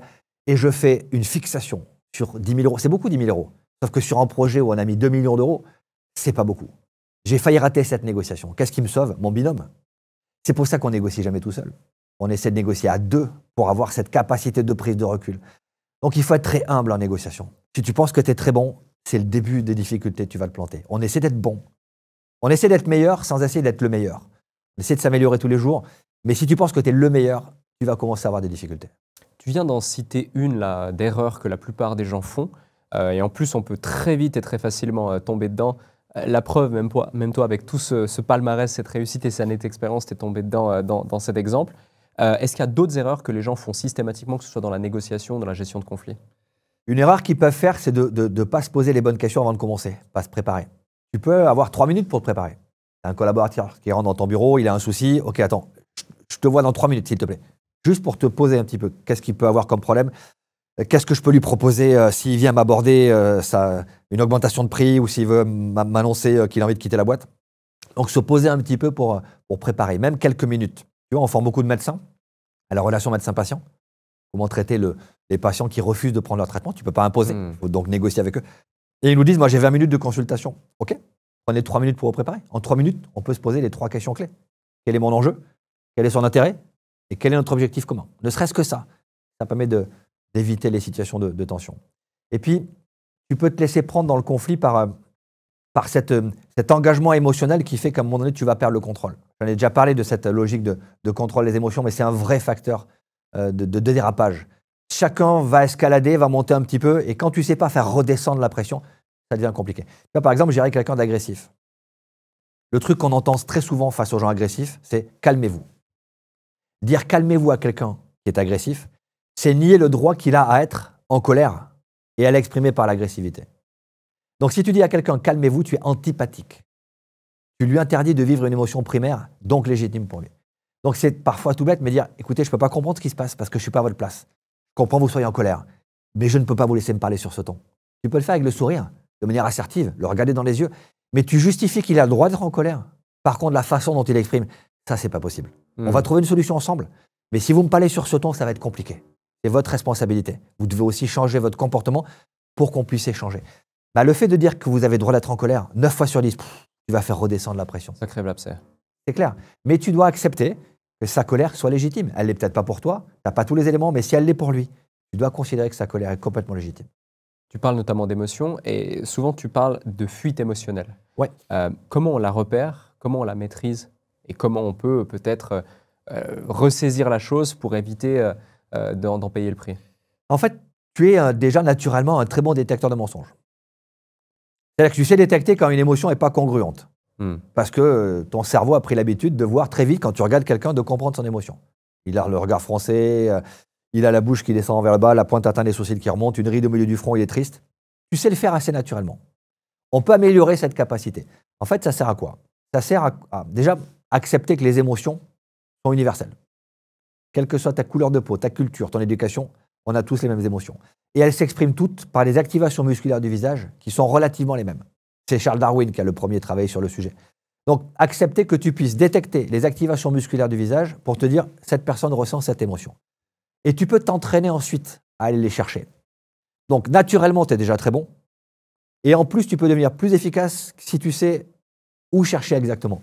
Et un des secrets dans la détection des fuites émotionnelles, c'est la bouche. Okay. Souvent, tu caches tes yeux quand tu joues au poker parce que tu penses que c'est les yeux. En fait, c'est la bouche qui est la plus révélatrice des fuites émotionnelles. D'ailleurs, rappelle-toi, quand on portait tous le masque avec la Covid, les relations interpersonnelles étaient compliquées. Pourquoi? Parce qu'on ne voyait pas la bouche des autres. Donc, avec les yeux, tu ne vois pas tout. Avec la bouche, tu vois la plupart des activations musculaires qui sont liées aux émotions et tu sais les différencier. Donc, une fois que tu sais voir ça, tu peux voir la vraie émotion de la personne. Tu lui annonces un prix, par exemple, sur une négociation de business. Elle a une activation musculaire de peur. Ça me convient, ça m'intéresse. Tu viens de voir qu'il y a une activation de peur. Qu'est-ce que tu fais? Soit tu peux dire « Ouh, il n'en a pas parlé, tout va bien, tout va pas bien. » Que ce que tu lui as annoncé lui fait peur, donc il y a peu de chances qu'il signe. Ou alors tu vas rebondir dessus. Est-ce qu'il y a quelque chose qui vous inquiète dans ma proposition? Tu viens de voir que quelque chose l'inquiète, tu ouvres la porte à l'expression de cette peur. Et tu vas purger cette émotion. Et puis tu peux aussi avoir des incongruences. La personne, elle devrait être triste et elle manifeste de l'agressivité. Elle devrait avoir peur alors qu'elle est triste. Je ne sais pas si tu te rappelles de cette maman la maman de la petite Fiona, qui va sur les plateaux télé parce que sa fille a été enlevée dans un parc, je crois que c'est à Clermont-Ferrand, et elle dit « Ramenez-moi ma fille, je vous en supplie, si vous l'avez enlevée, ramenez-la moi ». Et elle a des activations musculaires de tristesse sur son visage. La tristesse, c'est la perte de quelque chose d'important. Ça veut dire que ça ne veut pas dire qu'elle ment, mais c'est un indice de tromperie qui permet de détecter que cette émotion ne devrait pas être là. Moi, si ma fille est kidnappée, je ne serai pas triste. J'aurais peur, je serai en colère, mais je ne serai pas triste. Donc, on peut aussi détecter des incongruences émotionnelles pour voir que la personne, peut-être, est en train de tricher ou en train de mentir. Ok. Et finalement, l'histoire de cette petite Fiona? Sa maman a participé à son meurtre. Oh. C'est son compagnon qui a tué sa fille. Donc, elle sait que sa fille est morte quand elle est devant les médias. Et c'est pour ça qu'elle est triste, alors qu'elle devrait normalement éprouver une autre émotion. Et ça, typiquement, dans cet exemple, je n'ai pas suivi cette affaire, certains le voient directement grâce à cette lecture, grâce à cet entraînement, ou c'est a posteriori qu'on en fait l'analyse? Tu sens un truc. La plupart des gens qui ont vu Jonathan Daval, je ne sais pas si tu te rappelles, cet homme qui a tué sa femme, qui travaillait dans une banque, Jonathan Daval a tué sa femme. On l'a appris quelques mois plus tard, mais il participe à une marche blanche pour la mort de sa femme, donc il sait qu'elle est morte. Et quand on a vu sa tête à la télévision, on s'est dit, c'est bizarre. Il y a un truc bizarre. Pourquoi? Parce que les activations musculaires qu'il a, c'est de la peur. Sa bouche qui se tire en arrière, ses sourcils qui remontent à plat et une ride au milieu du front. Et on s'est tous dit, il y a un truc louche. Sans être un spécialiste. Les gens avec qui j'ai échangé se sont dit, j'ai un truc que je ne sens pas, mais ils n'ont pas su dire quoi. Donc quand tu t'entraînes et que tu te formes, tu sais identifier ce qui est louche. Mais naturellement, on le voit. Donc oui, naturellement, on est tous de bons détecteurs des fuites émotionnelles, des bons détecteurs de mensonges. D'où l'importance finalement du non-verbal. Et de s'entraîner aussi dans l'entreprise à comprendre, notamment quand tu vas parler à un collaborateur ou à un partenaire. Ouais. C'est là que le télétravail est compliqué. Ouais. Le télétravail, c'est super. Moi, j'habite en province. Travailler en télétravail ou faire des formations à distance, on l'a tous fait pendant la Covid. Mais ça t'enlève un gros truc. Ça t'enlève deux choses. Le non-verbal. Allez, quand tu es avec quelqu'un de congruent, c'est-à-dire quand tu échanges avec quelqu'un dont tu ne mets pas en doute les propos, l'équilibre entre le verbal, le paraverbal, le non-verbal, c'est en gros un tiers de chaque. Mais quand tu es face à quelqu'un dont tu mets en doute les propos, plus de 55% du message que tu vas chercher, c'est le non-verbal. Donc, cette incongruence que tu vas percevoir, tu peux l'avoir que si tu es en face à face. Il n'y a pas d'empathie derrière un écran. Donc, on a perdu ce contact-là du quotidien qui fait qu'on est des animaux. On doit se voir dans les yeux, on doit voir les réactions émotionnelles de l'autre. Et puis, en télétravail, on perd le temps off. Tour d'un café. Tiens, Alex, je peux te voir 5 minutes, j'ai un truc. Le temps de boire un café, c'est le temps que tu as pour m'exprimer ton projet ou ta situation. Ouais. Créer du lien aussi. Et ce lien-là, il est super important. Et ça, on l'a plus malheureusement quand on est en télétravail. Donc, je ne suis pas contre le télétravail. Je trouve que c'est une bonne option, mais pas trop. Pas trop parce que ces moments off, dans l'ascenseur, au café, en train de déjeuner, c'est des moments qui sont aussi des moments d'échange. Complètement. Nous, on le voit sur notre campus. Quand les gens viennent sur notre campus, c'est 48 heures non-stop. C'est pas 9h, 17h. On se voit au petit déjeuner. On se voit au dîner, on prend l'apéro ensemble, on va faire du sport ensemble. Ces moments-là, c'est encore de la formation. On continue à échanger, on continue à partager. Donc, dans l'entreprise, oui, ces moments qu'on a un peu perdus, c'est dommage parce qu'on se prive d'une grosse source d'information et de convivialité. Cette passion pour la négociation, elle te vient d'où? Je pensais que c'était la passion de la négociation et je me suis aperçu il n'y a pas très longtemps que c'était la passion des interactions entre les personnes. Je me suis aperçu que j'ai aimé négocier parce que tu crées une interaction avec quelqu'un qui n'a pas envie d'être en interaction avec toi. Et tu dois l'amener à sortir de l'appartement où il s'est retranché ou libérer l'otage qu'il détient. Quand on accompagne des organisations sur leur agilité d'équipe, leur travail d'équipe, c'est les interactions au sein de l'équipe. Je pense que cette passion, elle est de comment les humains entre eux arrivent à fonctionner, à performer. Ils ne sont pas d'accord, ils performent parce qu'ils s'entendent. Ils sont d'accord, mais ils performent encore plus parce qu'ils créent cette performance collective qui est supérieure à la simple somme des performances individuelles. Donc, je pense que cette passion-là, elle vient de l'interaction. Après, j'ai une maman qui est prof, qui a toujours transmis. Elle a 80 ans, elle continue à former des jeunes enfants. Elle fait des cours du soutien scolaire, gratuitement évidemment. Et je pense que c'est cette passion du lien qui a fait aussi chez moi l'appétence à la transmission. Je viens d'un petit village des Pyrénées où tout le monde transmettait à tout le monde. On t'apprenait à jouer au rugby, on t'apprenait à aller à la pêche, on t'apprenait à skier. Chaque occasion était le moment de la transmission. On t'apprend un truc, donc tu apprends tout le temps. Tu dis aussi qu'il n'y a pas de négociation sans confiance. Ouais. Imaginons qu'on est à l'issue d'un conflit, on doit négocier. Conflit d'associés, par exemple. Ouais. On a réussi à rétablir le contact, le lien, mais pas forcément encore la confiance, mais on doit négocier parce qu'il y en a un qui veut sortir ou autre. Comment on fait pour rétablir la confiance lorsqu'elle a été lorsqu'elle a été fragilisée? La confiance, tu ne peux pas la décréter en claquant dans les doigts. Allez, on se fait confiance. C'est bullshit, on le sait tous. La confiance, elle se prouve. Elle se prouve par des actes. Donc, tu la reconstruis par petits morceaux. Il ne faut pas vouloir aller trop vite. Il ne faut pas vouloir imaginer qu'on va tout reconstruire alors que tout s'était effondré. On va commencer par une petite brique. L'intérêt de la négociation, c'est justement ces petits pas vers l'autre. Écoute, on n'était pas d'accord, on ne s'est pas entendu. Disons qu'il y a eu des difficultés relationnelles entre nous. On n'a pas forcément toujours fait confiance. Là, je te propose de revenir dans une relation efficace. On va commencer par un petit truc. Si tu es d'accord, on va s'engager là-dessus. Et après, chacun des deux prouve qu'on a pu s'engager et que ça marche. OK, on passe au point suivant. Parfois, je vois des organisations qui viennent nous solliciter en disant dans mon organisation, dans mon entreprise, les gens ne se font pas confiance. Il faut recréer de la confiance le plus vite possible. Ça ne va pas prendre très peu de temps. Ça va devoir être mené sur le long terme. Donc, on va commencer par des petits bouts. Soyez patients. C'est parce que vous allez construire sur des bases solides qu'à la fin, ça va tenir. Donc oui, commençons par des petits pas. Il ne faut pas vouloir tout reconstruire dès le début. Allons-y sur des petites preuves de confiance. La confiance se gagne par gouttes, elle se perd par litres. Là, je pense que c'est ces petites gouttes-là qui font qu'à la fin, tu peux économiser tous ces litres et que tu peux les garder dans ton équipe. Tu évoques justement la patience. Un entrepreneur qui veut se développer, tu vois, il n'a pas de patience. Tu vois, même quand je parle de patience, je serre ma chaise. Parce que je suis quelqu'un de très, très impatient. Ouais. Pour autant, si tu sais en tant qu'interlocuteur en pleine négociation que ton interlocuteur est impatient, tout de suite, tu as un ascendant. Parce qu'il a envie d'avancer, il a envie de faire le truc et toi, tu peux jouer de ça. Quel conseil tu donnerais à quelqu'un pour déjà peut-être ne pas laisser percevoir son impatience à l'autre ou en tout cas reprendre le contrôle et gérer la chose de la meilleure façon qui soit? Qui tient le tempo, tient la négo. Donc, tu dois maîtriser le tempo. Et le tempo, tu peux l'imposer. Si tu veux accélérer parce que tu mets l'autre en difficulté, ce n'est pas une pratique très éthique, mais c'est un moyen de lui mettre la pression. Si tu es sous sa pression parce que lui a l'avantage du temps et pas toi, tu vas devoir faire des concessions plus rapides que ce que tu as prévu. Moi, je suis très impatient. Alors, j'ai 54 ans, j'ai appris à devenir patient, mais je suis très impatient encore aujourd'hui. Donc, je suis un urgentophile. Moi, j'adore l'urgence. Donc, je crée l'urgence. Quand j'écris un bouquin, j'attends le dernier moment pour le rédiger parce que je sais que c'est dans la décompression du temps que je vais trouver mon énergie. Mais je négocie avec des gens qui sont des préparomanes. Moi, je suis urgentophile, eux sont préparomanes, ils ont besoin de préparer, d'anticiper, de vérifier. Je m'adapte aussi à leur tempo parce que sinon, si je les mets dans le rouge, si je fais monter l'intensité chez eux, ils vont devenir moins efficaces. Ils sont moins efficaces, ça va à la fin retomber sur nous deux et sur l'accord qu'on essaie de créer. Donc, je m'impose aujourd'hui de parfois ralentir le tempo. Et puis, j'ai aussi la chance de travailler avec des gens qui ne sont pas urgentophiles et qui me remettent dans une logique de temps plus crédible. J'ai 2000 idées par jour. Il y en a une qui est bonne.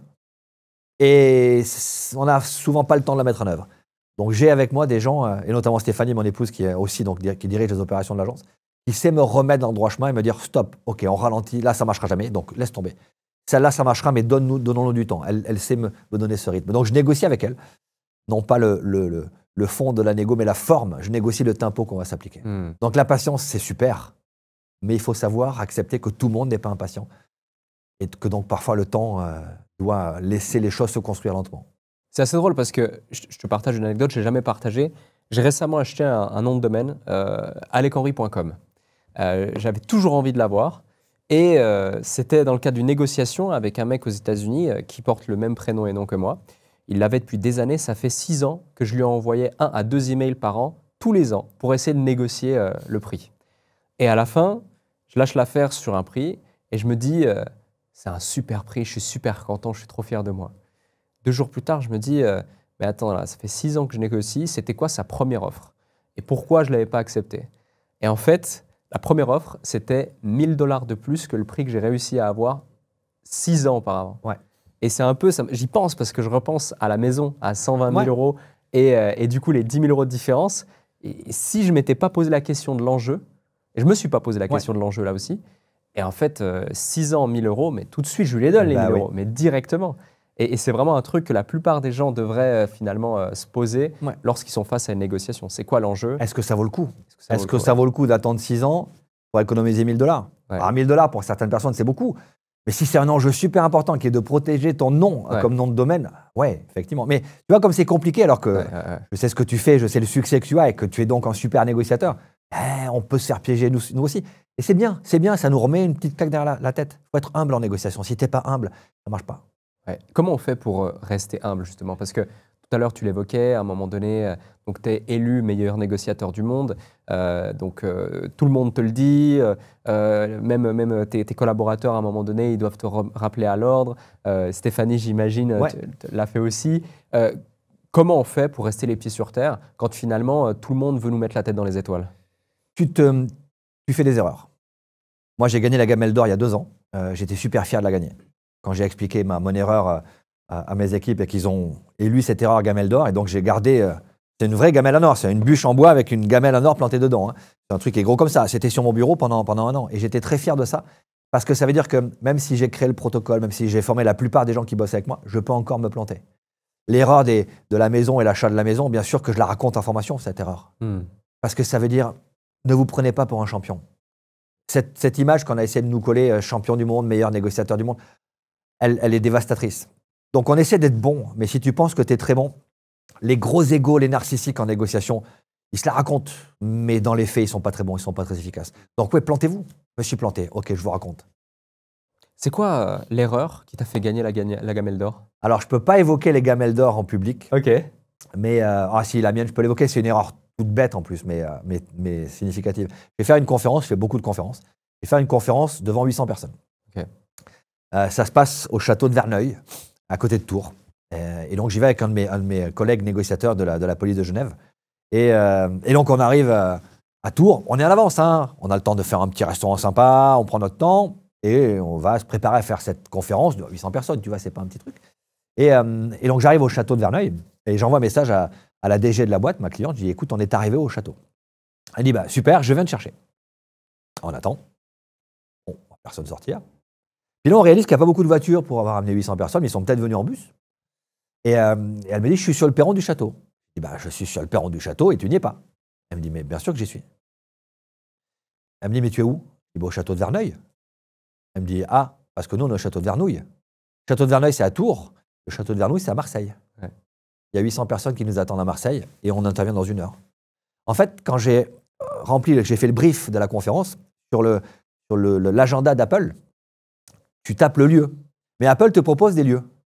Château de Verne, et j'ai cliqué sur Œil au lieu de Houille. Et donc, je me suis retrouvé à 500 km de l'endroit où je devais faire ma conférence. Alors, par chance, on a un de nos négociateurs qui est un négociateur des Eris à la prison des Baumettes et qui était dispo ce jour-là. On a passé un coup de fil et 1 heure après, il était devant la salle, il a fait la conférence. Et bien sûr, on n'a pas facturé cette prestation. Hein. On l'a offerte. Mais tout le monde était mort de rire dans la salle parce qu'on leur parle d'agilité et on se plante sur une erreur de débutant. Donc, ouais, ça a été ma grosse erreur. Tout le monde était mort de rire. Je me suis trompé de lieu. Et j'ai amené tout le monde en plus, parce que c'est moi qui ai choisi le château de Verneuil. Donc, comme les agendas sont partagés, tout le monde reçoit cette information. Donc, quand je demande, ça se passe où? On me dit château de Verneuil. C'est moi qui l'ai rempli. Donc, ouais, maintenant, je vérifie systématiquement les lieux où ça se passe. Belle anecdote. Et justement, tout à l'heure, tu nous as partagé ta première intervention. C'est quoi l'intervention qui t'a le plus challengé dans ta carrière? Ah, c'est toujours la dernière négo que tu mènes qui te challenge. C'est une négo qu'on mène sur une grosse négociation financière qui te challenge parce que c'est un pool bancaire qu'on accompagne, mais avec des banques qui n'ont pas exactement les mêmes intérêts et qui ont des timings qui sont différents. Donc, c'est celle-là qui te marque, évidemment. Mais celle qui m'a challengé le plus, je la raconte souvent, mais elle a été marquante pour moi. C'est un schizophrène qui tient son fils en otage, qui le pend dans le vide et qui ne veut pas parler à la police. Donc, par chance, moi, quand j'arrive sur l'opération, je rentre dans un stage de parachutisme, je ne suis pas habillé en policier, je ne suis pas rasé, je suis bronzé. Et donc, on me dit, bah, il va falloir aller au contact, je vais me faire passer pour le médecin. Et je monte à l'étage. L'étage est compliqué, c'est un escalier ouvert, donc la colonne d'assaut, elle est sur le palier du 7e étage, elle ne peut pas se montrer, donc elle a un petit temps pour monter et aller éventuellement interpeller le preneur d'otage. Et mon job, c'est qu'il repose le gamin à l'intérieur, qu'il arrête de le pendre dans le vide, et c'est de le faire sortir au maximum sur le palier pour, si possible, laisser à la colonne d'assaut le temps d'arriver, ou l'attraper et le faire tomber pour que la colonne d'assaut intervienne. Et manque de chance, quand je suis en train de lui parler, il a un couteau dans la main, il s'est taillé les bras.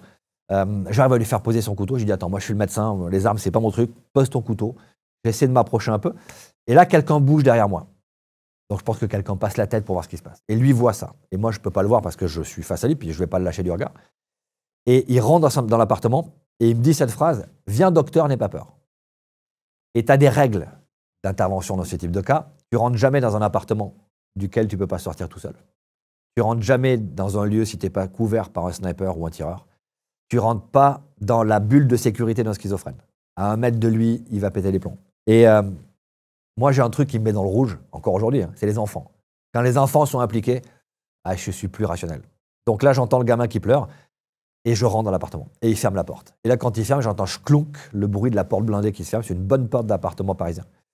Et là, ça tourne mal, évidemment, puisque je suis dans sa bulle de sécurité, et donc on en vient aux mains. Et il se trouve qu'il n'est pas très grand. Je suis plutôt sportif, j'étais plutôt sportif. J'essaie de lui mettre une droite et je tape dans un mur, en fait. Il est dur comme du bois, il n'a rien à faire des coups que je lui porte. Donc j'essaie de le saisir, en attendant que la colonne, dont je sais qu'elle est montée et qu'elle essaie d'ouvrir la porte, ouvre la porte et rentre. Et le seul truc qu'il peut faire, c'est bouger son bras. Et quand je le tiens, je vois que je suis derrière lui, je vois que dans la poche arrière de son pantalon, il y a une paire de ciseaux qui dépasse. Et lui sait qu'elle est là, il essaie de l'attraper. Sauf que moi, là, je suis ouvert. Donc là, le cœur est protégé, mais le foie est bien accessible en un seul coup. Et donc, je lève ma jambe, je me mets sur lui pour pas qu'il attrape la paire de ciseaux, et on tombe, je suis plus lourd que lui, et je me plante la paire de ciseaux dans la cuisse. Et là, tu te dis, si ça a touché la fémorale, ça va être compliqué. Donc là, la colonne d'assaut rentre, m'attrape, me jette, et puis lui saute dessus, ce qui est logique. Et je mets ma main sur mon pantalon et je suis couvert de sang, mais c'est pas du sang d'une hémorragie. Donc, en plus, il m'oublie. Je suis dans mon coin, là, tout le monde s'en fout. Il pense que tout va bien. Donc je commence à compresser, à faire un point de compression. Tu as quand même le contre-coup, tu as la tête qui tourne un peu. Et donc là, le médecin arrive et ouvre mon pantalon et on s'aperçoit, il commence à serrer. C'est pas une hémorragie, c'est juste un saignement. Et donc il traite le truc tout de suite. Ça m'a marqué parce que j'ai fait tout ce qu'il ne faut pas faire. J'ai eu une médaille par le ministre de l'Intérieur, alors que j'ai fait tout ce qu'il ne faut pas faire dans ce type de cas. Donc certes, on a sauvé le gamin, et c'est pour ça que j'ai été médaillé, mais ça a été compliqué à vivre parce que j'ai fait tout ce qu'on dit qu'il ne faut pas faire. Après, tu relativises avec la transgression de la règle. Est-ce qu'il n'y avait pas d'autre moyen de sauver le gamin? Je ne sais pas. En tout cas, j'ai considéré que c'est ce qu'il fallait faire. Après coup, est-ce que tu aurais fait quelque chose de différemment? Non, j'aurais fait pareil. C'est quoi les leçons que tu en tires? Que la transgression, il faut l'autoriser à un certain moment. Elle doit être très, très encadrée, évidemment. Quand tu dis à un entrepreneur, autoriser la transgression de vos équipes. Mais oui, pensez-y. Parce que l'agilité, elle est dans la transgression des règles, l'adaptation des règles. Parfois même avant de demander. Parce que demander le droit de transgresser, ce n'est pas une dérogation, c'est pas une transgression, c'est une dérogation. Ouais, complètement. Est-ce que je peux déroger à la règle? Oui, ok. Transgresser, tu décides de le faire et tu rends compte après. Mais c'est aussi un facteur d'agilité. Et j'ai revu le gamin. Ce qui était marrant, c'est que j'ai fait une conférence dans une école de commerce. Il y a un jeune qui va me voir à la fin, ça arrive assez souvent, on discute et il me dit, vous ne vous rappelez pas de moi, évidemment, mais c'était moi le bébé pendu aux clés sous bois. Ouais. Ah, t'es content. Ouais. Je lui dis, par contre, tu as intérêt à sauver le monde. Tu n'es pas sauvé pour faire des conneries, tu as intérêt à devenir un grand chercheur pour vaincre le cancer. Ouais. Mais c'était marrant. Comment il s'est souvenu de toi? Parce que l'affaire a été... J'ai déjà raconté cette affaire et ouais, dans certains médias ou dans un de mes bouquins, je la raconte. Donc ouais, le gamin s'est reconnu. Qu'est-ce que les PDG et les ravisseurs ont en commun, selon toi? Un ravisseur, il a un enjeu à obtenir, il met la pression. J'espère que les PDG n'utilisent pas le rapport de force pour obtenir ce qu'ils souhaitent. Mais souvent, je vais te parler d'un ravisseur intelligent. J'ai négocié plusieurs fois avec Manuel Marulanda, qui était le numéro 2 des FARC en Colombie. Il était particulièrement intelligent. Donc, il utilisait le rapport de force et il défendait une idéologie qui l'amenait à faire des choses qui étaient délictuelles, voire même criminelles. Mais il avait cette intelligence de rentrer en négociation. Donc, il y a certains PDG qui pourraient avoir le rapport de force par leur fonction, par leur poste, par la force du groupe qu'ils vont défendre, et qui ont l'intelligence de négocier, l'intelligence de ne pas utiliser le rapport de force pour obtenir ce qu'ils souhaitent. D'ailleurs, pour moi, les grands dirigeants sont ceux-là. Ils sont brillants, ils sont souvent un peu narcissiques, mais on est un petit peu tous narcissiques, ça contribue aussi à notre confiance en nous. Mais ils savent utiliser cette confiance en eux pour le bien de leur entreprise, de leur organisation. Ils savent mettre entre parenthèses le poids qu'ils pourraient avoir ou le rapport de force qu'ils pourraient avoir pour finalement le mettre au service de leur entreprise. D'ailleurs, les grands dirigeants dont on se rappelle sont surtout ceux-là. Je pense à un, tiens, Louis Gallois. Louis Gallois, je ne sais pas si tu vois, un dirigeant français assez exceptionnel, patron de la SNCF, patron de la SNECMA. J'ai eu l'occasion de le rencontrer 2 fois. Ouais, il est brillantissime parce qu'il a justement cette force tranquille, cette force du gars qui est tellement, tu sens tellement de puissance et d'intelligence qu'il sait la mettre au service du collectif. Donc il y a des gens comme ça, ouais. Pour moi, les grands dirigeants, et pas forcément grands dirigeants par la taille de leur boîte, mais les grands dirigeants même de PME, ils ont cette intelligence. Cette attitude finalement aussi. Ils ont une attitude qui est de force tranquille, une vraie puissance parce qu'ils sont convaincus de ce qu'ils font. Leur projet est génial, il faut le porter au bout, il faut emmener les équipes. Mais ils savent le porter avec empathie et avec cette capacité d'être dans le lien à l'autre, la relation à l'autre. Comment on peut l'entretenir et le nourrir ça? Parce que, tu vois, tu étais là le 14, j'ai beaucoup parlé de Ouais. mon parcours, etc. Mais le Alec Henry d'il y a 10 ans n'est pas celui d'aujourd'hui, n'est pas celui dans 10 ans également. J'ai travaillé sur moi sur certains sujets et inconsciemment, j'ai pu évoluer dans le bon sens, j'espère, pour faire évoluer entrepreneurs.com, etc. et surtout moi. Mais je n'ai pas eu forcément d'outils ou autres. Selon les personnes qui nous écoutent, si tu aurais des recommandations à partager pour leur permettre justement de grandir en sens, d'avoir peut-être plus d'aura, de charisme, améliorer leur attitude pour faire face à ce type d'enjeu, qu'est-ce que tu leur recommanderais? Bah déjà, tu l'as dit, tu as travaillé sur toi. J'ai vu le film, que je conseille à tout le monde. Parce que comment tu pars d'un petit truc, d'une idée, pour finalement arriver à la fin, comment tu te sépares aussi de ton associé, et tu arrives malgré tout à faire en sorte que ça fonctionne. Et vous êtes potes, si j'ai bien compris, vous êtes encore en super relation. Voilà, tu as su te remettre en question. Déjà, rien que ça, c'est pas facile. Accepter de se remettre en question. Alec Henry, il y a 10 ans, c'est pas celui d'aujourd'hui. Le Laurent Combalbert, il y a 10 ans, c'est pas celui d'aujourd'hui. Et c'est pas celui qu'il y aura dans 10 ans. Donc oui, on évolue systématiquement. Après, on peut choisir la façon vers laquelle on va évoluer, la façon dont on va le faire. Je pense que la confiance en soi, c'est de l'estime de soi. Il faut s'aimer. Il faut aimer ce qu'on fait. Il faut être fier de ce qu'on fait. Moi, je suis fier tous les jours de voir ce que font mes équipes. Vraiment. On a la chance d'avoir des super retours sur nos missions et sur nos accompagnements et nos formations. Eh bien, je les mets en avant tout le temps. Regardez ce qu'on sait faire, les gars. C'est pas banal. Ah, mais c'est normal d'être bon parce que c'est notre métier. Non, non, non, c'est pas normal. Les retours que vous avez, ils sont super. Bravo. Je suis fier de vous. Soyez fiers de ce que vous faites. Donc déjà, je suis fier de vous, mais soyez-vous fiers de ce que vous faites au quotidien. Ensuite, c'est d'être acteur de ce qui se passe. Prenez des décisions à votre niveau, mais vous êtes tous acteurs du système. Vous n'appliquez pas une décision que je prends. Vous appliquez une intention que je vous donne en prenant des décisions que vous assumez. Vous n'êtes pas spectateur, vous êtes acteur du truc. Et puis, formez-vous. Remettez en question vos techniques et vos méthodes. Pourquoi j'ai écrit beaucoup de bouquins? Parce que les bouquins que j'ai faits il y a 25 ans, ce n'est pas les mêmes que ce que je fais aujourd'hui. Parce que le public à qui je m'adresse aujourd'hui, il est différent. Je m'adresse aujourd'hui à des gens qui ont l'âge de mes enfants. Et je ne dois pas m'adresser comme un vieux con qui leur dit « Regardez ce qu'il faut faire, les gars ». Non. Regardez-moi ce que j'ai fait, ce que j'ai bien fait, ce que j'ai mal fait. Et prenez là-dedans ce qui vous intéresse. Donc, oui, formez-vous, apprenez. On n'a jamais fini de tailler sa pierre. On n'a jamais fini d'apprendre, de progresser. Donc, bien sûr, si vous pensez que vous êtes bon, c'est mort. On essaie de devenir meilleur parce qu'on se remet en question et qu'on se forme. Complètement. Et le monde évolue tout le temps, en plus. C'est clair. Ouais. L'obsolescence des compétences, elle est de plus en plus rapide. Ce qu'on apprend aujourd'hui, dans 5 ans, ce sera plus bon. La chance que j'ai, c'est qu'on travaille du facteur humain. L'empathie, la compétence empathique, elle sera encore bonne dans 5 ans, du moins j'espère. Mais l'IA, bien sûr que l'IA bouleverse mon métier. Ouais. On me dit « Ah, l'IA, c'est dangereux », mais c'est un outil, l'IA. Comme une perceuse, c'est dangereux. Tu prends une perceuse pour faire un trou dans un mur, tu affiches le plus beau tableau qui va t'énergiser, c'est génial. Tu prends une perceuse pour te mettre un coup de perceuse dans le genou, oui, c'est dangereux. C'est un outil qui existe, il est là, il va se développer. Donc, bien sûr qu'on l'utilise. Moi, j'utilise ChatGPT quand je prépare mes négociations. J'allais te poser la question, justement. Ouais. Tu recommanderais à un entrepreneur, par exemple, de challenger ChatGPT, lui expliquer « Oui, je suis face à ce challenge ». Bien sûr. Faites des agents. Concevez des agents d'intelligence artificielle avec des profils que vous leur donnez et interrogez la situation que vous allez vivre. Alors, attention, alimentez-la avec de la bonne information. Ouais. Très important. Moi, j'ai la chance d'avoir plein de débriefings de négo qui me permettent d'alimenter l'IA que j'utilise et que j'interroge. Mais bien sûr, utilisez-la. Le seul truc qu'elle ne sait pas faire, c'est choisir. Par contre, elle sait vous aider, elle est beaucoup plus vite. Elle va traiter beaucoup plus vite que vous en contexte de négociation. Si vous savez le formuler, si vous savez le structurer et si vous savez prompter derrière. Mais si vous savez faire ça, elle va vous permettre très, très, très vite de structurer une approche de négo intéressante. Mais elle va vous donner 2, 3, 4 choix possibles. Choisir, ça sera votre responsabilité. Comme choisir de faire un trou là ou de faire un trou là. Mais la façon de faire le trou, elle va vous donner la meilleure façon de le faire au vu des circonstances. Complètement. Et justement, tu parles de choisir, prendre des décisions finalement, ça fait partie de toutes les négociations. Est-ce que tu as une matrice de process de prise de décision? Parce qu'on prend, je crois, 35 ou 37 000 décisions par jour, conscientes et inconscientes. Entreprendre, c'est prendre des décisions. Ouais. Prendre des décisions, c'est diriger, c'est pouvoir avancer. Quel est ton process de prise de décision? J'ai pas de matrice, mais je me suis longtemps interrogé sur décider vite ou décider juste. Est-ce qu'il vaut mieux décider vite ou est-ce qu'il vaut mieux décider juste? Et il n'y a pas très longtemps, j'ai un participant à une de nos formations sur le campus qui m'a amené une expérience que j'utilise tout le temps maintenant. Il m'a dit, c'est dans un grand groupe français, il me dit, moi j'avais un patron qui me disait quand je devais prendre une décision, est-ce que tu te fais engueuler si tu te plantes? Est-ce que tu te fais virer si tu te plantes? Ou est-ce que tu vas en prison si tu te plantes? Aujourd'hui, c'est ma matrice. Quand je prends une décision, c'est si je me plante, est-ce que je me fais engueuler? Ouais, juste engueuler. OK, allez, go. Et on assumera. Est-ce que je me fais virer?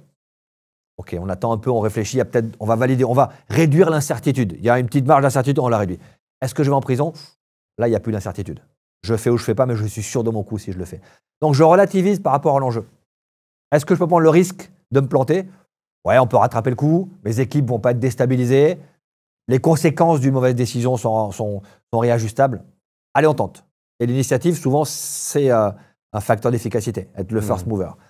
Si par contre, je vais en prison ou si par contre, je plante le business parce que je prends une mauvaise décision, on va attendre, vérifier, contrôler, s'assurer que mon impatience ne fait pas courir de risque. Donc, j'essaie d'analyser avec ces trois. Maintenant, aujourd'hui, ces trois grilles. Il se reconnaîtra s'il nous écoute, mais je le remercie de m'avoir amené cette idée. Est-ce que je me fais virer? Est-ce que je me fais engueuler ou est-ce que je vais en prison? Ouais, c'est trois niveaux de conséquences qui sont différents. Et alors, du coup, avec cette réflexion et ces trois outils, décider vite ou décider juste? Si tu vis dans un environnement que tu maîtrises un peu, tu as l'habitude d'évoluer dans cet environnement, s'il est relativement stable, il n'est pas entièrement bouleversé du jour au lendemain, fais confiance à ton intuition, qui va te permettre d'anticiper rapidement les possibilités. Ce n'est pas prédictif l'intuition, mais c'est statistique. Statistiquement, dans ce type de situation, chaque fois que j'ai fait ça, c'était une émotion positive qui a été générée. Donc, je me dis que c'est plutôt une bonne idée. Donc, décider juste. Je préfère décider vite. Avec un petit peu d'analyse rationnelle, mais beaucoup d'analyse intuitive. C'est un mix des deux. Je fais beaucoup confiance à mes intuitions. Ok, décider vite. Ouais, je prends le risque. Très clair. Et j'assume les risques. Et je me plante, je me plante. Imaginons, je suis dirigeant ou manager. On a parlé tout à l'heure de la méthode Hermione. Comment est-ce que concrètement je l'intègre dans mes deals, dans mes réunions, dans mes conflits internes, au quotidien? En fait, tu l'intègres déjà, mais tu ne le sais pas. Hermione, on a juste structuré l'empirisme. Il n'y a pas de recette secrète et magique en négociation. Il n'y a pas de vérité absolue. On a juste structuré ce qu'il faudrait faire pour être plus efficace. Donc, c'est juste des questions. Avant de commencer ta négo, quel est le niveau d'intensité que je vais rencontrer? Alors, bien sûr, c'est pas aussi simple que ça. Sinon, on ne ferait pas des formations de 2 jours si on pouvait l'expliquer en 3 minutes. Mais il y a des outils qui permettent de décrypter ton niveau d'intensité. On en a un qui s'appelle Critères. Critères, tu t'interroges sur est-ce que j'ai la compétence? Est-ce que j'ai la ressource émotionnelle? J'ai les bonnes informations? J'ai le temps? L'enjeu est motivant? Est-ce que j'ai une ressource collective? Est-ce que je ne suis pas tout seul? Ne serait-ce que ces 6 questions-là, sur la haute intensité, tu vois où est le point de tension. Tu ne vas pas l'éliminer, mais tu sais juste l'identifier. En l'ayant identifié, tu vas déjà pouvoir le contrôler. Quel est mon enjeu? On en parle depuis tout à l'heure. Et ta ligne de négociation. Tu détermines ensuite un objectif, des stratégies, un enchaînement tactique. Quel est mon rapport de force? Parce que c'est toujours une perception, le rapport de force. Donc, comment tu l'évalues objectivement et surtout, quels sont les facteurs qui peuvent les faire basculer, les facteurs pivots, qui font bouger le rapport de force? Quel est mon mandat? Mes sujets de négo, mes points d'entrée, mes points de rupture. Donc, on le fait tous naturellement. Peut-être pas de manière aussi structurée, avec des outils qui sont un peu moins organisés, mais on n'a fait que structurer ce qu'on fait tous les jours. Donc, vous êtes des négociateurs professionnels. Complètement. Tu es expert en négociation. Un expert, c'est quelqu'un qui a survécu à des expériences. Bien sûr qu'on est tous des experts en négociation, sinon on ne serait pas entrepreneur. Notre boîte, elle n'existerait plus. On a juste ramené un petit peu de valeur ajoutée par de l'organisation et de la structuration. Il y a un point que tu viens d'évoquer subtilement, mais je veux rebondir dessus. Tu dis le rapport de force, c'est question de perception. Ouais. Hyper intéressant, parce que finalement, si on sait que c'est question de perception, c'est aussi question d'interprétation de l'autre. Et donc, selon comment tu l'amènes, tu peux lui faire comprendre que le rapport de force est complètement différent de la réalité. Ouais. Et donc, dans cette dynamique, comment est-ce que tu arrives à trouver un équilibre où tu n'es pas non plus en train de tromper ton interlocuteur, parce qu'on pourrait être tenté pour gagner l'ascendant, mais réussir à avoir suffisamment de poids pour reprendre l'ascendant dans la négociation? En fait, tu vas essayer de comprendre quelle est sa vision du rapport de force. Peut-être que tu sais que tu as un rapport de force super positif, tu as un produit que tu es le seul à avoir, et tu as un produit dont il a absolument besoin. Il est dépendant et tu es exclusif. Il y a déjà 2 facteurs de rapport de force qui te mettent un peu en condition. Est-ce qu'il en a conscience? S'il n'a pas conscience qu'il a besoin de ton produit, il s'en fout, il n'y a pas de rapport de force. Ah, mais je peux en avoir 50, des formations en négociation, il y en a plein. Bien sûr, mais si tu vas te former sur Hermione, il n'y a que nous. Donc il y en a plein d'autres, bien sûr. Mais avec un taux d'efficacité tel que nous, on le voit sur Hermione, il y en a un peu moins. Ah, ok. Le fait d'arriver en disant je peux aller chercher ailleurs ce que je peux trouver chez vous, c'est tout à fait la même chose. Le prix. Ah, mais de toute façon, le prix, moi, je veux payer le moins cher. Ok, c'est quoi l'enjeu? C'est d'avoir un budget minimum, mais dans ce cas-là, l'impact sera peut-être moins présent, ou c'est de démultiplier le prix que vous allez payer parce qu'on va vous amener de la valeur ajoutée. Donc, c'est encore une fois dans du questionnement. C'est un acte d'altérité, la négociation, mais ça veut dire que c'est aussi comprendre ce que l'autre perçoit de la relation. On ne sait pas poser des questions. À l'école, on ne t'apprend pas à poser des questions. Il n'y a pas de cours de questiologie. Alors que poser des questions, bien sûr, c'est comme ça qu'on comprend ce que souhaite l'autre, ce qu'il a compris, quelle est sa perception. Et tu peux manipuler, lui faire croire une réalité qui n'est pas vraie, ou tu peux influencer, lui montrer que les informations qu'il a ne sont pas exactement celles qu'il devrait avoir, parce qu'objectivement, la perception qu'il a n'est pas la bonne. Donald Trump a une perception qu'il a le rapport de force. Je règle la crise de l'Ukraine en une journée. Aujourd'hui, les faits montrent que non, il n'a pas du tout le rapport de force. Il pensait pouvoir appeler Vladimir Poutine pour lui dire « Dis donc Vladimir, retire tes troupes et on trouve un accord ». On voit aujourd'hui que celui qui a le rapport de force, c'est Poutine, c'est pas Trump. Donc, encore une fois, une perception peut donner un peu d'arrogance, un peu de confiance en soi, mais ça peut se retourner contre toi. Donc, quand tu as conscience que ta vision du rapport de force n'est pas la bonne, tu peux t'adapter. Quand tu n'en as pas conscience, tu te prends le mur. Tu peux te le prendre très, très fort. Tu prends l'exemple de Trump, justement, et finalement, ça me fait penser à un point, c'est que Trump, c'est le président des États-Unis, donc il a une certaine aura, un certain leadership naturel, mais en tout cas perçu aussi, selon quel va être l'interlocuteur face à lui. Et dans l'entreprise, ça pourrait typiquement être le cas. Il y aurait un collaborateur, son N+1 aurait un sujet à traiter directement, mais il aurait de la peine à le traiter. Et pour le même cas, la même situation et peut-être les mêmes arguments, si c'est le leader direct de l'entreprise qui traite ce sujet avec le collaborateur va être beaucoup plus ouvert à éventuellement traiter le sujet. Quelle est la place du leadership finalement dans une négociation avec cet exemple? Le leadership, dans ce sens-là, c'est plutôt le charisme. Le charisme, c'est l'expression de la confiance en soi. Donald Trump est très charismatique. Qu'on l'aime ou qu'on l'aime pas, le gars se fait tirer dessus, il se relève et il fait fight. Qui fait ça? Il faut être sacrément sûr de soi pour faire ça. Donc il a une vraie confiance en lui. Après, à quoi cette confiance est due? J'en sais rien, je ne le connais pas assez. Mais parfois, on a un biais de surconfiance. Le biais de surconfiance, c'est quand on n'a pas les moyens de douter de sa compétence. Certaines personnes ne sont pas assez compétentes pour savoir qu'ils ne sont pas compétents. Et là, c'est un piège. Et là, ça peut se retourner contre toi fortement parce que tu peux t'imaginer que tout va bien, tu vas tout traiter. Et non, ce n'est pas aussi simple. À l'inverse, le doute de la compétence peut éroder ton leadership, ta confiance en toi, ton charisme. Et c'est très paradoxal. Mais le syndrome de l'imposteur ne touche que des gens compétents. Je connais aucun imbécile victime du syndrome de l'imposteur. Jamais. Si tu es dans le syndrome de l'imposteur, c'est que tu as la compétence pour savoir jusqu'où tu es compétent et à partir de quand tu ne l'es plus. Donc ce doute, il est super important pour progresser. On l'a dit, pour avancer, pour se remettre en question. Sauf que ce doute s'arrête quand l'action commence. Quand tu rentres en égo, le doute, tu le laisses à la porte. Tu laisses deux choses à la porte, l'ego et le doute. Donc la confiance en soi, c'est un doute bien pesé, bien mesuré. C'est un charisme bien organisé. C'est un ego fort, mais une humilité juste. C'est toute cette alchimie qui fait que ce n'est pas un sujet simple, mais c'est un sujet passionnant. Je parle des enfants, je fais beaucoup de choses pour les enfants. Je pense que donner confiance à nos enfants, confiance en eux, confiance dans les autres, c'est une façon de changer le monde, bien sûr. Complètement, complètement. Tu parles justement du syndrome de l'imposteur. C'est un vrai sujet pour la plupart des entrepreneurs. Et je trouve assez intéressant et j'y réfléchis en même temps. Et je te donne raison, effectivement. Je connais peu ou pas d'imbéciles, entre guillemets, si je peux me permettre, bien sûr, qui justement ont ce syndrome de l'imposteur. Qu'est-ce que tu recommanderais à un entrepreneur qui fait face au syndrome de l'imposteur, qui n'ose pas exprimer son génie, sa compétence, qui n'ose pas se vendre? Également, souvent, ils n'osent pas appliquer le bon prix, etc. Et donc, on va rentrer dans une situation où tu n'as pas perception de ta valeur, tu la diminues. Qu'est-ce que tu lui dirais? Déjà, c'est bon signe, c'est que vous êtes compétent.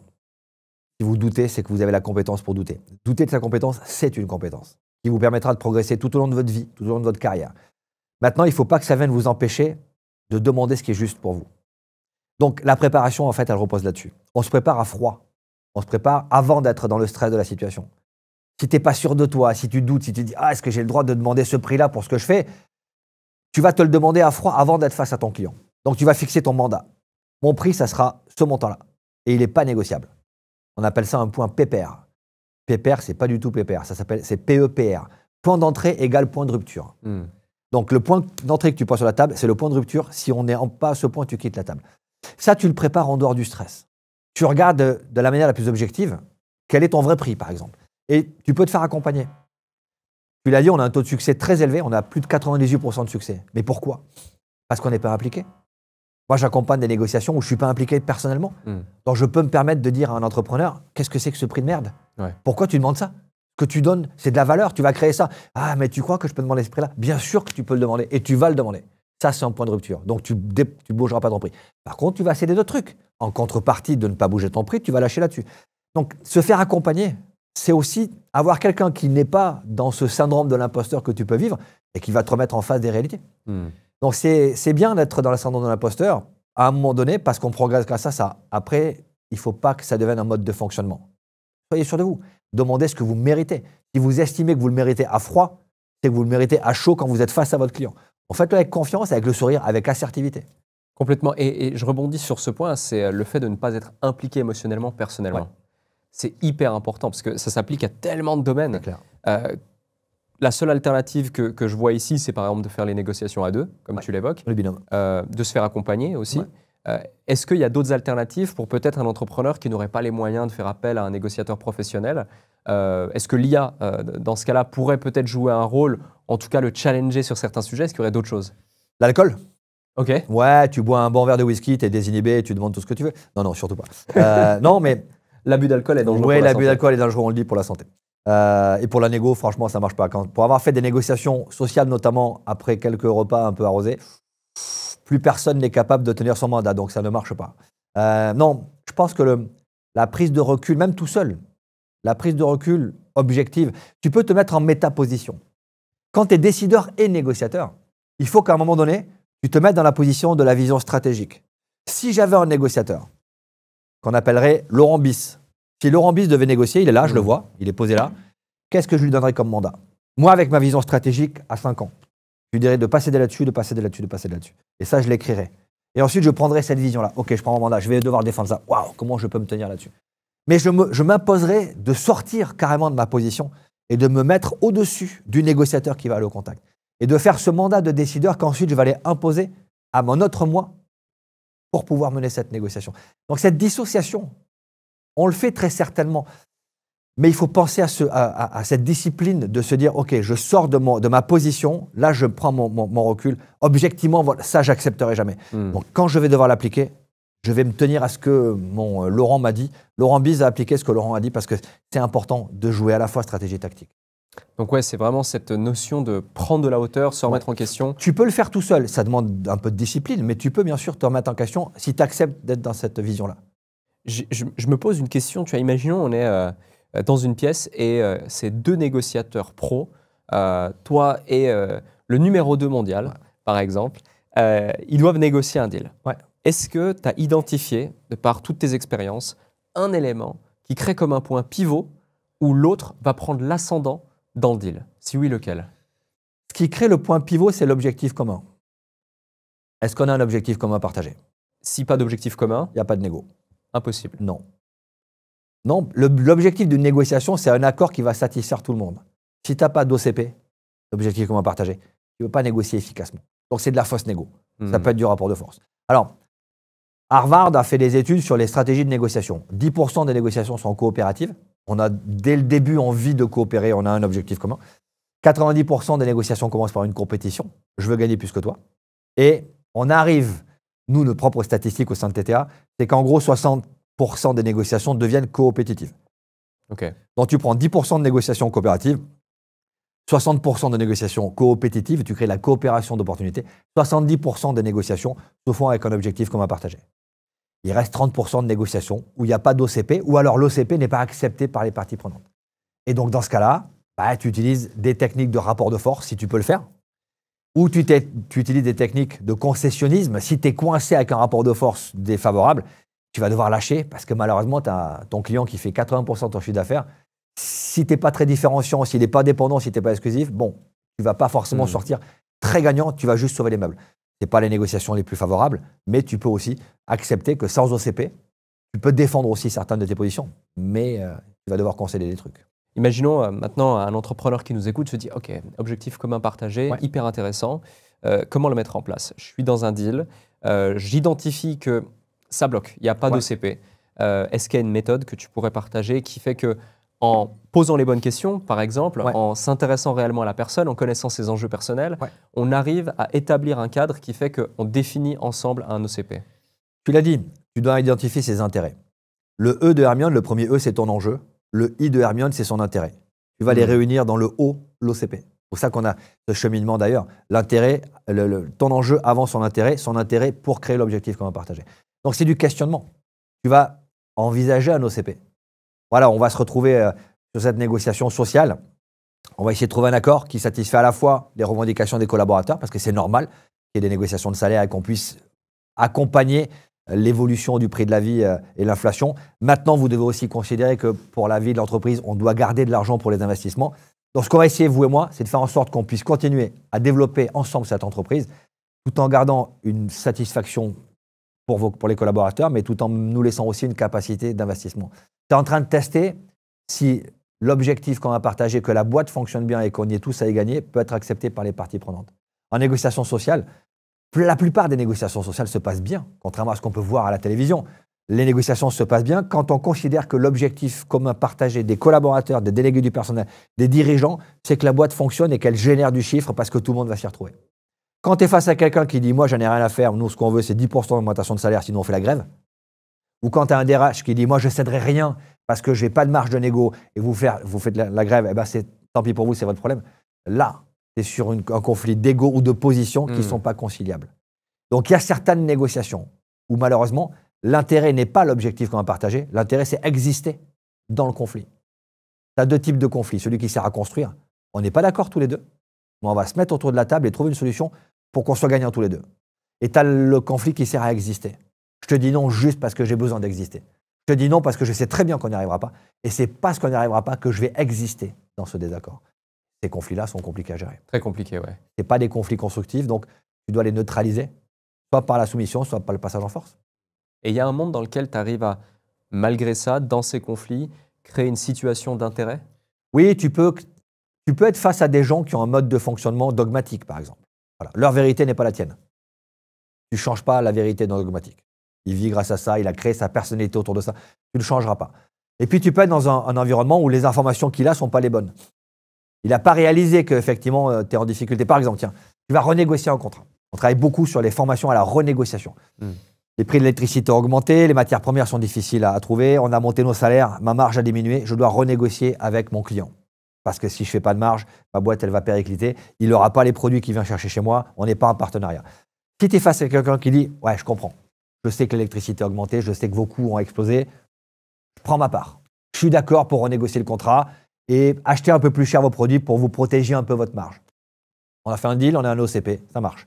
Si je suis face à quelqu'un qui dit « l'électricité a augmenté, c'est votre problème ça. » Puis les matières premières, vous n'avez qu'à sourcer plus efficacement. Et les salaires, vous avez décidé d'augmenter les salaires, ce n'est pas à moi d'assumer ça. Donc je ne toucherai pas au contrat, vous devez appliquer le contrat, quitte à ce que votre marge elle périclite. On n'a pas d'objectif qu'on va partager, il n'y a pas de négociation. Quelle solution tu as? Tu arrêtes le deal? Très bien, on rend le contrat, parce qu'on ne peut pas faire autrement, sinon on va mourir. Ou ok, d'accord, j'ai réduit ma marge, et puis je vais être en négatif à la fin de l'année. Tu passes en force ou tu te soumets, mais tu ne trouves pas de solution par la négo. Pourquoi? Parce que on appelle ça le SOFA. On négocie sur un SOFA, le socle objectif des faits acceptés. Tu dois avoir un socle d'informations accepté par les parties prenantes pour justifier la négociation. Si elle l'accepte, tu peux avoir un objectif commun à partager. Si elle ne l'accepte pas, tu ne négocieras pas. Donc en amont, tu dois vraiment identifier toutes les informations, très clairement, faire ton analyse, ouais. D'où l'importance de la préparation. La boucle est bouclée, on revient à ce que tu disais au début. Qui sont les décideurs, qui sont les influenceurs, le sociogramme, mon mandat, mes points d'entrée, mes points de rupture, tout ça c'est du travail de préparation, c'est pas de la perte de temps. On valorise tout ça dans la négociation, c'est tellement plus efficace. Ouais. Et pour ça souvent il faut voir l'enjeu. C'est clair, donc, exactement, l'enjeu mérite qu'on passe du temps à se préparer. Complètement. Est-ce qu'il y a une erreur que tu vois systématiquement chez certains leaders, chez certains dirigeants, pas uniquement dans le cadre de la négociation, mais juste dans le stress, l'expression de leur idée, comment ils communiquent, comment ils transmettent des informations? Alors, sur la transmission d'informations, l'erreur la plus fréquente, c'est le manque d'émotion. Moi, un tableur Excel, ça ne me fait pas rêver. Donc, la mission que tu transmets, ça doit être émotif. Tu dois toucher les tripes. D'ailleurs, tu ne suis pas une mission. Tu ne suis pas une vision. Tu suis les trémolos dans la voix de la personne qui te l'exprime, évidemment. Moi, Michel Marie, quand il m'a recruté au RAID, je n'ai pas suivi sa vision. On va monter une équipe de négociateurs. J'ai suivi l'émotion qu'il avait quand il m'a expliqué ça. Les yeux qui brillaient en me disant on va sauver des vies par la négociation. C'est ça que j'ai suivi. C'est pas le fait de monter une équipe de négo. Je m'en fichais, je savais même pas ce que c'était. Donc souvent, l'erreur qu'on constate, c'est de ne pas mettre assez d'émotion, assez de vibration quand on passe un message à quelqu'un. Une autre erreur que je constate, c'est la confusion stratégie-tactique. Quelqu'un qui a une vision stratégique, qui veut faire de la tactique, qui pense qu'il sait faire mieux que ses équipes, qui ne délègue pas. Déléguer, c'est demander à quelqu'un de faire quelque chose que tu peux faire mieux que lui, jusqu'à ce que lui fasse mieux que toi. Et c'est ce lâcher prise qui est compliqué. Mais il faut le faire. En plus, si tu fais à la place de tes équipes, tu leur montres que tu ne leur fais pas confiance. Dans une négociation, un décideur qui vient trop vite en négociation, c'est qu'il n'a pas confiance dans ses négociateurs. Donc un décideur, il attend qu'on l'appelle pour venir en négociation. Sur les accords de Renault, en 2012, on a dit à Carlos Ghosn, vous ne rentrerez en négociation que quand on vous le dira. Je me rappelle quand j'ai dit ça à Carlos Ghosn, tout le monde me regardait avec des yeux en disant comment il parle à Carlos Ghosn. Et il m'a regardé et me dit bien monsieur, vous avez raison. Le gars a tous les défauts qu'on peut vouloir, hein, mais c'est un grand leader. Pour avoir accompagné sur plusieurs négos, c'était un grand leader avec cette vraie capacité, cette vraie force de prendre les idées et de les intégrer. Donc oui, il n'est jamais rentré en négociation avant qu'on lui dise c'est le moment. Et là, il est venu et tout s'est bien passé. Donc, et ça, c'est la force d'un leader. Je reste à ma place. Je vous fais confiance. Allez-y. Et si vous avez besoin de moi, je suis là. Vous retournez, vous m'appelez, je serai là. Si ça marche sans moi, très bien. Je vous laisse faire. Très clair. Et tu dis justement, la délégation, c'est prendre des gens pour faire des choses que tu pourrais faire mieux jusqu'à ce qu'ils les fassent mieux que toi. Ouais. À un moment donné, justement, comment tu fais ce lâcher prise? Parce que c'est hyper compliqué. Tu l'as vécu aussi, j'imagine. Depuis 20 ans, tu es dans l'entreprise, etc. Aujourd'hui, c'est structuré. Vous avez mis en place pas mal de choses, etc. Comment tu l'as géré? C'est très compliqué encore aujourd'hui. La première fois que je me suis aperçu que je n'étais pas à ma place, alors que je prends la séparation décideur-négociateur, c'était un kidnapping au Nigeria. J'avais un négociateur sud-africain qui était très bon sur la zone, hein, qui est à la retraite maintenant, mais qui était vraiment très bon. Et donc, je le mobilise pour partir ça se passait à Wari, au centre du Nigeria. Et donc, il part pour cette négociation. On a un négociateur nigérian qui va venir l'assister. Et je lui dis, mais moi, j'ai mon passeport à l'ambassade, j'attends d'avoir mon visa, puis je vous rejoins sur place pour piloter la négociation. Et il me dit, mais de toute façon, on va attendre que tu arrives pour négocier parce que c'est toi qui vas négocier. Et quand il me dit ça, je réalise qu'en fait, à chaque fois que je vais sur place, je finis par prendre le téléphone et mener la négociation. Ou prendre la radio et mener la négociation. Et là, j'ai dit, il ne faut pas que j'y aille. Donc, je reste à Paris. Et je lui ai dit, écoute, je n'ai pas eu mon visa, ce qui n'était pas vrai. Je suis obligé de rester à Paris. Allez-y, je vous fais confiance. Et ça s'est hyper bien passé. Donc, j'ai réalisé que, bien que je savais qu'il fallait séparer décideurs-négociateurs, je prenais la place de mes négociateurs sur le terrain et ce n'était pas bien.